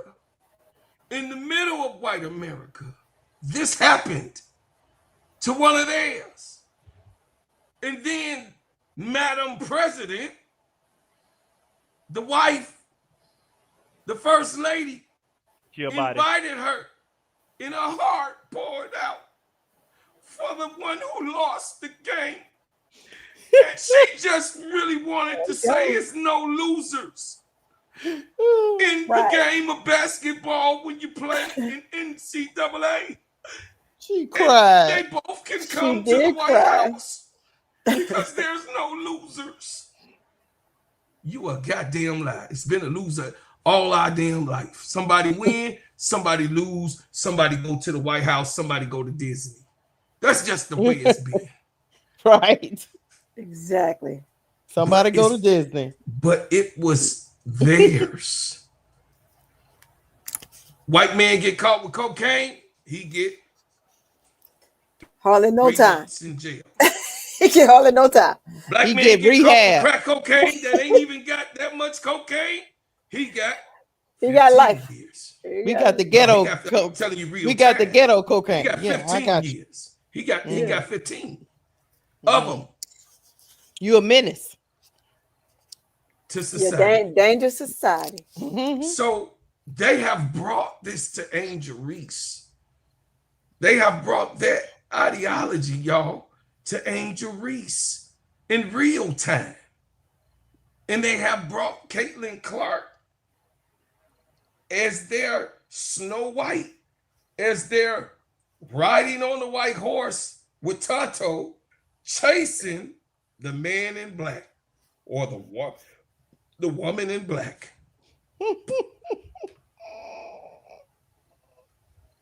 Well, Lisa Harris. Yes. Yeah, thank you for that. But you know what, guys? Thank you. They should have had. Okay, I'm gonna say this, and then we, because we rolling up on 3 hours. Yeah, I'm But ready. they should have had some type of framework developed. Oh man, we rolling. I know. They should have had some type Thank of you, T. framework. Kamilla. I love you. You always backing your uncle up. They should have had some type of framework developed because they've been covering the men's game, which has been popular for some decades now. 75 years. So I ain't giving them no excuses for not knowing how to cover the game, because you've had many examples on how to cover the game. There are many sports in this country, and for some reason they get to the woman's sport and they suddenly confused. I ain't buying it. Mm-hmm. It's a different dynamic. That's why I think they not prepared. Mm-hmm. And I give you a perfect example. You said people don't get killed for coming out and saying mental health. Mm-hmm. No, they don't get unalive. You can't say that word. You can say unalive. Yeah, some people do. Yeah, I ain't gonna even tell you. No, that's not what I was saying. Some people do get killed. Yeah. I'm gonna tell you. Stop saying kill. Unalive. I said it. Unalive. I'm sorry. Did y'all forget about this? I'm here to help. Did Angel scream about mental health after that LSU loss? Yeah. Yes. Well, you knew they wasn't gonna have no compassion for her. And Amelia killed her to this very day. Yep. Yeah. They still same thing they did to Simone Biles. They still break it up. So that's why I said them women can't do it. No, some women can. Yeah, I mean, I'm talking those two women. They can't do it. Some women can now. Now the other women can do it. Those two women, they can't do it. Because I've seen people get up there and cry, and they say, "Oh, she's just passionate. She's just hurt." Hey, did Izzy Harrison scream mental health saying ain't the fan bullied Yes. and they got sympathy? Yes. Like I said, everybody else. But you know why they got sympathy, right? It was in their narrative. It was in their narrative. Yeah, That's narrative why. about Angel. Yeah, That's why I said those two women can't do it. All other women can do it. Those two women can't do it. They gonna get questioned. When Izzy did it right away, that mean Angel, her teammates don't like her. This is what we debating, Duvall. I'm not debating that they're gonna get questioned. I'm debating whether they're gonna get demonized. Because people can question you. Sit down, have a conversation. Caitlyn, I see you got a mental block. You say you need to take a mental. Let me know how that's working for you. Let's work through this. The other, or I can go, hey, why are you up here quitting on the team? Yeah. That's different. The way you cover it is different. Ooh, that was cold. You, hey, player. You was right on. Give me some, player. Hey, player, come on, give me some. Yeah. That was cold. It's gonna be like both. It's gonna be both. It's gonna be both. But the difference is, Kayla got a lot more people that gonna call her because she is the deadest in distress Caucasian woman in a predominantly African American sport. Say it again. So there is a bullying type that they feel they're gonna be towards Caitlyn, but it's not like she's not gonna get questioned by it. It's not like everybody ain't gonna demonize because we gonna demonize her, and it's gonna be like I said. All the ball saying is the ball saying he gonna be one of them. We gonna demonize. They gonna be over there talking. And you know what they gonna say then, the ball? You know what they gonna say then? Them Reese's species are over there crazy. They don't even have no type of compassion. They have no compassion. Caitlyn Clark is going through all of this, and they over there making fun of her. We done had people in our chat talking about why y'all. I'm leaving this chat. Y'all making fun of her injury. They say this is some bullshit. They said that. They said at that. first we were saying some of the same things. They were saying, okay, is this real or what's going on here? The way they talking about day to day for going, that don't even make sense. We was Duvall, you was up here. We was having legit questions, and they were like, "This is ridiculous." We said it night of the injury. We said it not on when she played Seattle. We said you said it night of the injury when it happened. The one guy say, "Fuck this channel." Cause remember we watched the game in real time, and you said it in real time. You said that ain't no day-to-day injury. I said that's not no day-to-day injury. You had to go in here shoot the shit out Fuck of this channel. Fuck y'all. Y'all don't know what y'all talking about. Okay. Because matter of fact, I'm gonna tell you how I know you told the truth. Because I remember you said something about your son played track and he did hurdle. He played. He played track. You said he was out for a week. He was out 4 to 6 weeks. Y'all knew that was no day-to-day injury. I don't know. Hey, that man came right in the chat. He say, "Fuck this channel." Like I said, and he got blocked. He got blocked. What's wrong with you? But all like we was doing is asking questions, We was just asking questions. That's crazy. But let's be honest. We have those two women in particular. The only two women in the WNBA got multiple channels dedicated to them. They do. Including us. We don't have to name the others because a couple of them is out. Yeah. But we got a lot of channels dedicated to Angel. Over 10. I counted 12 if I'm recalling my head. You right. And Caitlyn got between anywhere from 15 to 22. But nobody else only got 1 or 2. I'm just they got you. multiple channels dedicated to them. So don't think Caitlyn could pull that mental health and we ain't gonna question her. I'm just telling you, you go out there, you call yourself being live, and we clip you up and put you on Twitter, and you talking about Caitlyn, talking about you don't have no sympathy for her mental woes, and watch what happens. They gonna attack your ass, the boy. You gonna You gonna get your ass attacked out They there. on gonna social media. grease your I'm trying to ass, save tar you, and but if feather. you want to try it, go on, They put it gonna out there. Go tar on, go and live. feather you. Hold up. Remember, I'm the same person that went viral on Twitter for tagging Caitlyn before. I know So, you gonna be viral. You're gonna I don't be give a damn. viral. You know what I'm saying? If it gotta be said, it gotta be said. Yeah, right. You're gonna be viral. Hey, That's they why gonna they go. call me the live wise. You know what I'm saying? Anything can happen in the moment for me. You know what I'm saying? It No, depends on how I feel at that moment. Maybe a 6'8" loose stay cannon. chasing the More ball like with that. pitchforks and horses. You know what I'm saying? You know, I'm a live wire like Brooklyn, he crash out. It's calculated. Me, you don't know when I'm gonna crash out. I can be calm 1 minute and then start cussing next. You know what I'm saying? It is what it is. Hey, The no ball one of them said. people get after you. Hey, no one said Me, that we we gonna say are bro talking Claude. about Kate. We want to be sure.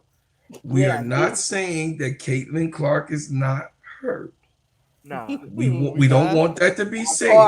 All we saying is that somebody's hiding somebody, and it look like it's on the fever. I ain't said nobody name. I'm just saying Caitlin Clark might not be had, but let me the tell you fever this, bro might Claude. be had in Caitlin Clark. Claude. What? Bro Claude. The way the fever, I will give the Clarkies this. The way the FIBA organization has handled this injury situation with Caitlin Clark has been bad. Perfect. It's been horrible. It's just been perfect. Nobody knows what to believe. The way they are because Keisha. Just back to my soliloquy before. When you come out and lie about a growing injury is day to day. That was a flat out lie, y'all. Keisha. It's Angel in the Chicago sky. Ain't that what the fat hamburger eating ass mother sucker was saying? The Chicago sky did not say exactly what's going on with Angel Reese. We don't we want to know. Day to day, we don't have you such a bitch ass nigga. Damn. I'm sorry, y'all.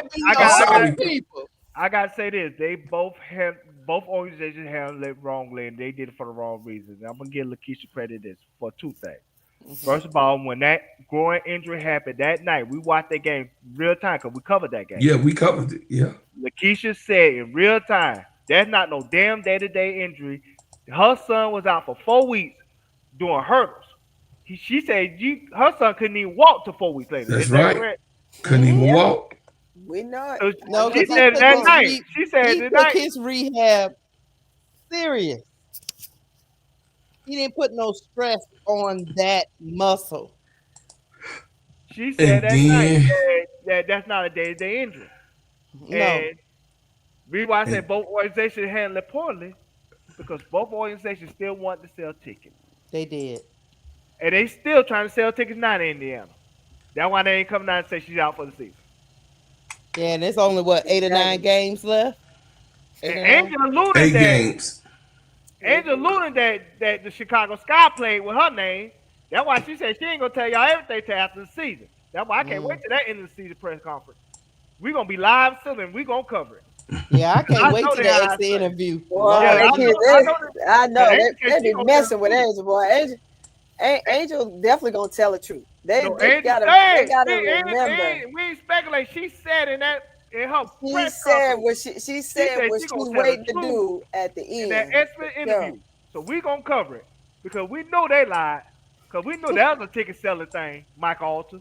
Yes, indeed. We know we did that for ticket sales. That's why I criticized Angel that on about 3-4 games ago, and chat got in there goddamn feeling, but I said what the F I said because I was right. Angel, you should not let them play your name like that. When they say day to day, you should have came out and say I'm out of depth. That's what you should have did, because they try to play with you, because they try to still sell tickets to have people come to the games knowing that you want to be there. And having your fans keep checking the injury report every time, because they say day to day because your back, knowing damn well now you might not back could be tricky, but one thing about us, because I got back issues, because like I said, I got a car wreck and I got hernia just in my back and neck. You know when the back is minor, and you know when the back is severe. Oh yeah. Yeah, You know you when do. you have a severe back injury, you know when you got a minor. Yeah, them And Angel, X-rays, and all that stuff they do, them doctors with MRIs, all that stuff they tell you, Duval. yeah. So Angel knew her back was severe. So Angel should have came out right then and there. Nah, man, I'm out indefinitely, man. Nah. It's gonna be a while, and call it a day. Nah. Because that's why the Jason Pig, Pig Feet is questioning, her injury and how long it is and everything that. Because like I Well, said, it was no transmission. but you knew that game, Barbie night at United Center, they wanted to keep Yeah. that sold out. Yeah, They no, wanted to they keep can go. all Yeah, they want to no, keep all these fever games sold out. So yeah, they out no, there they lying. gotta do it. They Even gotta. Hey, they remember, was out remember there. they did the NBA 2K shirt with Angel Knight and she didn't play. They wanted to keep and the shoe game with Angel and the They shoe with pulled her. all of it. Yeah, they pulled all the hats Knowing that out. you want to play. And so that's what I'm saying. Both organizations did those women disservice. One thing about Caitlyn though, World. I'm gonna tell you You one thing see about that? Caitlyn You though. see that? Hold on, Duval. I call it Jason Pig Feet. You know how it is. Go ahead, Duval. You know he want he want hamburger away from a heart attack. You know what it is for Jason. You know what it is. So we ain't gonna get Oh, on Jason. Jason. We gonna move past him. I'm gonna tell you one thing about Caitlyn and her people. You think her daddy gonna allow Indiana to play with her like that? They playing with her. They're already playing with her. Watch They already what he playing with do. her. Watch what he do behind the scenes. He ain't gonna have to play do that. something because they playing with her. Because I'm with the Clarkers on a couple of things because they playing with her a little bit because that foolishness, that day to day and having people check. Yeah, y'all don't need to be doing all that. And they that's, did that. that's Remember, they did that definitely for the the All-Star WNBA game doing too. that. Remember, they did that for the All-Star game. They knew The that WNBA is doing knew it. It that ain't the girl was not playing for the FIBA. All-Star. And they ain't They tell us just that she straight wasn't lie. playing till like Listen. 3 days Okay, before, okay, like 2 days before. Hold on before you go, bro, Clark. They even said yesterday she sustained some type of injury like 2 weeks ago, but they gonna report it now. Something about an ankle or something. On the 7th, Yeah, August the on the 7th. 7th of August. Yeah, 7th of August. I covered On it the earlier 7th today. of August. Like See, what Duval is all don't know these what he different talking about injuries? Well, sometimes because Hold he on, be thinking I be no. sleeping. Let me. He think I be sleeping, and then he want to give all the information. Nah. I'm just tired of him always running his mouth, talking about he know everything and all that stuff. It kind of make me feel like, you know what I'm saying, some other people that be around talking that crazy Put it stuff. this way. I'm just saying, I'm just saying. I'm just saying, I love you, my brother. LeBron Clark, let Duval apologize to you. Go ahead on, Duval. Say you I sorry. ain't apologizing no bro Clark, but I gotta answer the question in the chat. The chat asked me a question. But I love bro Clark. That's my brother. I gotta answer the question in the chat. Now T Kamilla asked me in the chat to please elaborate on what Brent, her daddy, gonna do when it comes to Indiana Fever organization. I guarantee he gonna go in that office and tell them, y'all keep playing with my daughter's name, we gonna ask for a trade. And they do not want that. I wouldn't be surprised in the offseason at some point they give an apology for not being more transparent when it comes to that woman injury. Because they ruined that woman's reputation thinking that, you know what I'm saying, that woman was coming back and they wasn't. But she can't be the only one injured. It all was a money move. Yeah. And like I said, so that's what I think her daddy, I think that's what her daddy gonna do. Y'all better apologize to my daughter publicly, or we gonna ask for a trade because, like I said, you're not gonna play with her name. No, I'm with the Clarkers on little stuff, but I'm with them with that on that. Like this is becoming because you're gonna have people mad at Caitlyn thinking, you know what I'm saying, she played with them, she playing with their name. Mm-hmm. And you know, say her daddy, like I say, if you watch how her daddy move, her dad don't play about her daughter. No. Like I say, Angel mama's more hands off. But Mr. Brent, Caitlyn daddy, he don't play that shit. He be all in them games. He be all talking about, you know what I'm saying, her daughter. I've said Mama Reese is behind the scenes. Mama Reese is right she there. just gonna be our public. From what I'm hearing, she more hands off. What I hear about Mr. Brent, he's a helicopter dad. This is what I heard from the streets. He is it's online, bro, Clark. I heard he is a helicopter dad. But he helicopter. So believe me, he gonna want some straightening. He gonna want some straightening by y'all how y'all playing with that girl name and having her fans mad at her You know what I'm saying? Because they really care about that. Then she need to stop being out there playing soccer with her family. Right. Yeah. Here's another thing, Devon. Look, people be talking about Angel might be exiting stage left.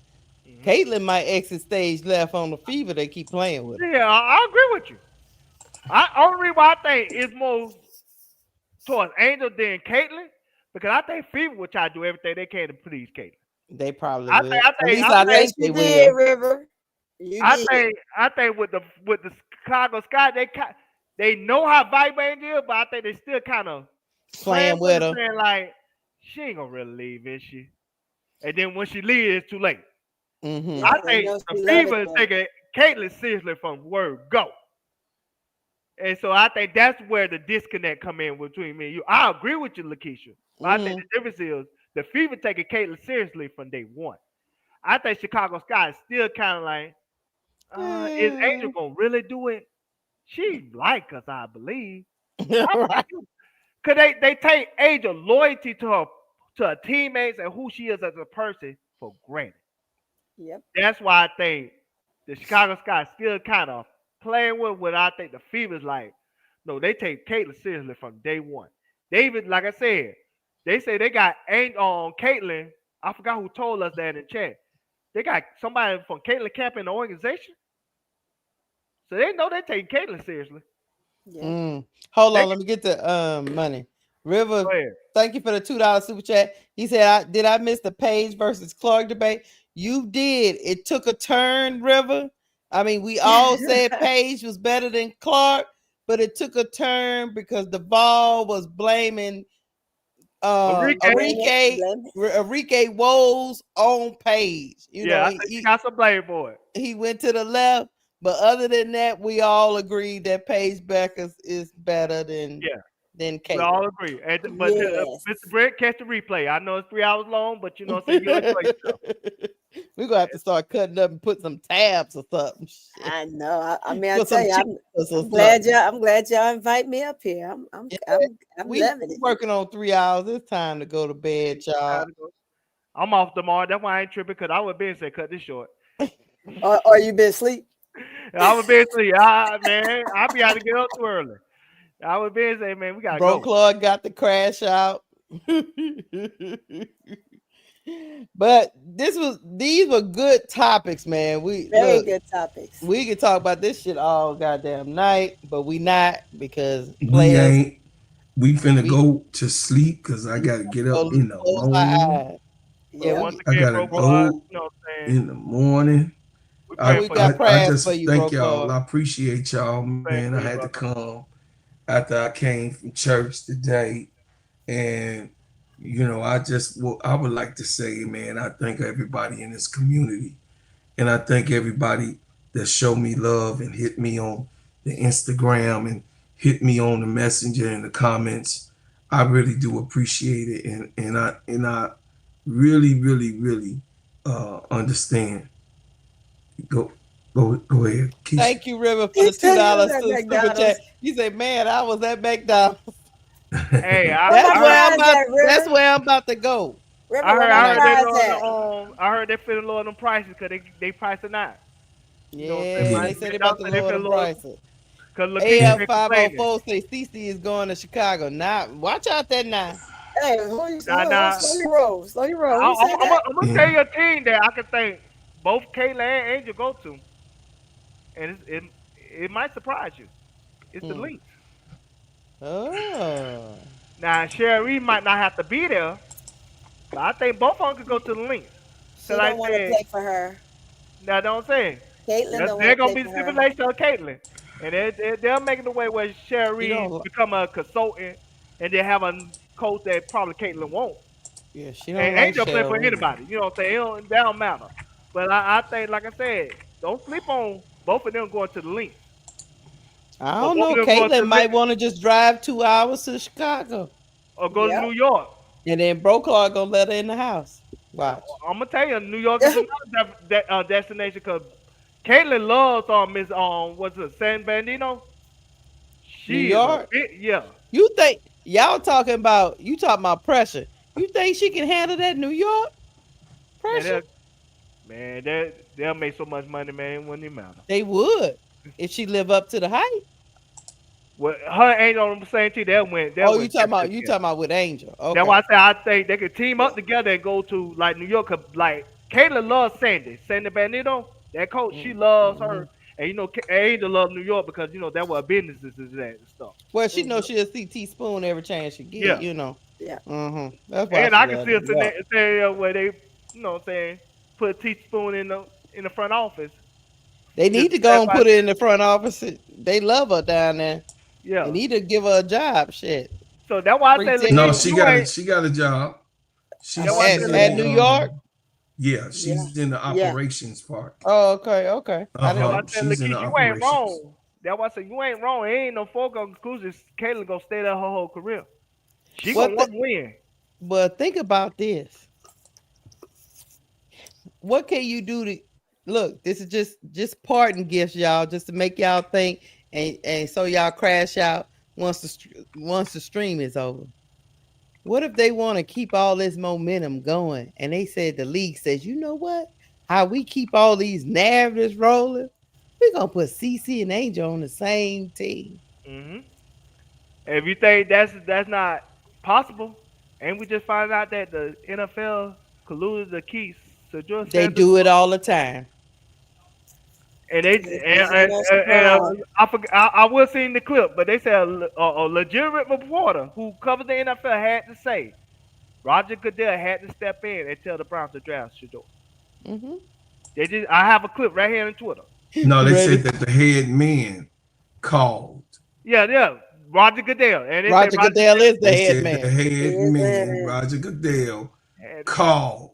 Look, Reddy Mickleway say, "Heck no!" Just not like Eric Dickinson. What he said, he didn't try to put Roger Goodell on the spot because that's his man. But Roger Goodell called the Browns, which was the next, and he got him there. And this is why I told y'all that the owner didn't want. You think he wanted to listen to Roger Goodell? GM. He didn't want to. Neither did the GM. Either one. Do you think? But at least the GM. That was my point. But at least the GM can say, "Okay, I got the black boy. He did good. It makes me look good." He don't get no pass from me. But he didn't say. I'm just saying I'm talking about what he could do to the mass people who watch. He picked him, right? He did pick him. Because he was told to by the owner. No, the owner did not. The owner did not. Roger Goodell is the head of the NFL. Stop, bro, Claude. Let me finish. Hold on. Roger Goodell works for the owners. No, Roger Goodell called the owners. He did not call the GM. But listen, he has the shot. Just like Kathy Engelberg, she can make a call, can't she? Did she make a call last year to get? But if you got to make a call, that means the GM didn't want you. Yeah, I'm just telling you. What that means. I agree. That's what I'm saying. Let me add to it why they said Roger Goodell made the call to the Haslam. Because they said the NFL owners felt like the Haslam owed them one because they fully guaranteed Deshaun Watson deal, which had all the quarterback man, and they want all their deals fully guaranteed, and it caused the Ruckless with Lamar Jackson, among others. This is what a legitimate NFL female reporter said. You know what you're talking about. And this is not the first time. Let me break one more last thing. This is not the first time Roger Goodell stepped in and asked an owner of a team to do something for him for a favor. I'm going to name somebody else that y'all forgot about. Do y'all remember Michael Sam? Yep. The first gay NFL player. Roger Goodell had asked Mr. Kroenke to take him on. A favor, draft him in the 7th round. Take him on. Because they ain't want him to go undrafted because it would have looked bad like the NFL is anti-gay. Yep. So Roger Goodell called Stan Kroenke and, hey, do me a solid, draft him in the 7th round so he could at least say he got drafted. And that's why they showed, that was the only time they ever showed a 7th round draft pick live on TV while he hugging his boyfriend at the time. And he didn't last. How long he lasted, Devon? One season. He didn't get through training camp. He didn't even get through training camp. He got to training camp. They cut him at the end of the training camp. Then I think he went on somebody else's practice squad for a year, and then he phases out. Yep. Hold on, let me get the money. Hold on. Paige says, "Thank you for the $2 super chat, Paige. Do you think Paige will stay? Do you think Paige will stay in Dallas?" I'll answer that. What the hell? Delay. It's a delay. That ninja took 10 minutes. Delay. She said, "Do you think Paige will stay in Dallas?" We'll answer that question in just a minute. Hold on, let me get River. River says,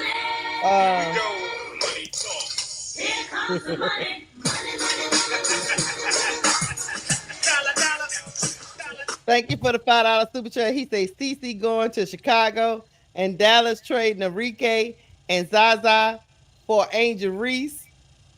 It's a win-win situation here. Everyone wins. Hell no. Hell no. No, River. You better not. I know you were a Paige fan. And you left Caitlyn to go to Paige, which was smart. But you better leave my niece alone. I'm telling y'all right here now, Mr. Brent, Caitlyn daddy is not going to let her go to Chicago. He's not going to let her go to a dysfunctional organization. It's not going to happen. Now, the answer to the other question, I think it's most likely than not that Paige will leave Dallas. I just think that Dallas is a poor man's Chicago. It's very dysfunctional there too. And I think Paige will want to go. So you think I'm gonna be honest with you. Kurt Miller is dysfunctional? Yes, they got a new GM. He's a good team builder, but for putting coaches and stuff together, questionable. To tell you the truth, we all know, and this ain't speculation. Paige wanted to go to either DC or LA. That ain't speculation. I can show you newspaper articles that said that. She wanted to play for the Mystics or the LA Sparks. That's the two teams she really wanted to play for. Yeah, I'm glad she didn't go to LA though. So that's what I'm saying. So unless Dallas do how I can say this, a transformation. Only because she wouldn't have played. I was gonna say unless Dallas do a transformation. I don't think if LA would have got a number 1 pick, they wouldn't have got Plum. They would have took Paige. Well, they didn't want Paige because they traded that.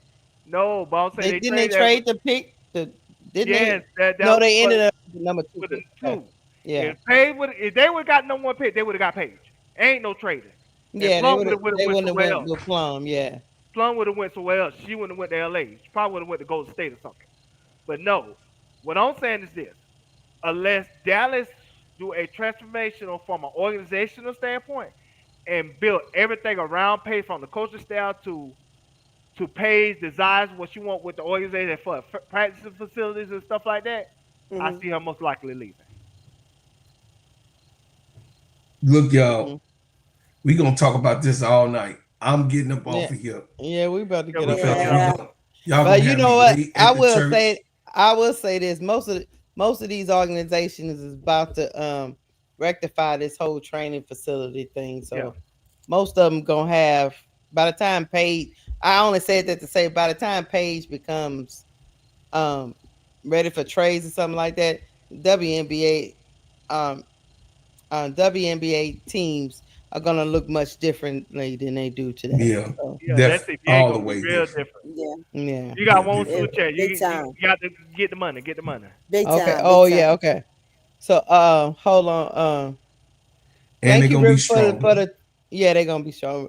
Thank you, River, for the $2 super chat. Paige is going to become a Dallas legend. I can see that. They got to build an organization around her. Yeah, I can see that. Did you do the sponsors? Oh yeah, let me do that before we get up out of here. And we're getting up out of here, y'all, because y'all not gonna look. It's time to go to bed. See, I told you, Duvall ain't no good. All that talking. Yeah, he kept hit the sponsor. It's time to go to bed. Look, hit the like button, y'all. Hit the like button. I got one more thing to say. All right, and a word from our sponsors. Underdog Fantasy is the best way to play fantasy sports. Let me tell you about the simplest way to get in on some WNBA and NBA action. Find your player, pick higher or lower, win you some extra cash. Pick between 2 to 5 players to fill out your pick 'em entry, get every pick right, and win some serious cash. Use our promo code FCT and receive up to $1,000 in bonus cash. Now that it's football time, follow the Full Court Trio as we share our picks. Like I said, pick your player, choose your amount, win money, make picks, win cash. Thanks, Underdog Fantasy, for the partnership with us, and thank you for using promo code FCT on Underdog Fantasy. All right, Duval, you got 2 minutes. I got less than that. I was gonna say, I know it ain't gonna be official yet, but we still trying to work on a fantasy league to coincide with our sponsor. And so, like I said, we still ain't got everything ironed out, but look out for that, because we're going to want to get at least 12 people total. And like I said, we're going to do $10 per person, because we want to do a first, second, and third place prize for the fantasy league for NFL football. Because like I said, the Players Club in particular, we're going to cover football stuff as well. And so that going to coincide with that. But like I said, we still trying to iron out the particulars. And we probably going to tell, because Lakeisha the one that got the email. Shut up. We're gonna ask people to like fill in, you know what I'm saying, send a request to her and say why you want to be a part of our fantasy league once we get everything ironed out, and then we're gonna go from there. Yeah, we're gonna do fantasy, try to win us some money. And guess what, y'all? Bear down, because we won by one. A last shot, throw it in the end zone. Last point. I'm going to see the same energy in the regular season. Bear down. And guess what? What? And the Saints pick. You about to get clipped. Cut that mic. Cut that mic. Cut that mic. You was doing good. Okay. Until you start effing with me on this chat. We about to get up out of here, y'all. Don't laugh at him, T. Kamilla. Do not laugh. 3 Don't seconds laugh at on him. the clock, chat. We won with 3 seconds on the Clizzo. I can't wait till we play y'all. You gonna act a plum D fool. Man. You gonna play us with who? No one. I'm gonna kick. No, but this guy, man. Wait till I text Honey. 36 I'm about to players text on the her right team. now and tell her you playing with my emotions. This guy. Go ahead, get us out of here. Hey, I'm gonna reach out to you too, Keisha. I'm gonna text you. Okay. All right, I love y'all. Love y'all. We about to get up out of here, y'all. Peace and hair grease. Oh, that's what we're Watch going out with. for the ball. With us. Catch the play black, whatever we didn't. What you say? I'm gonna put belt to Duval.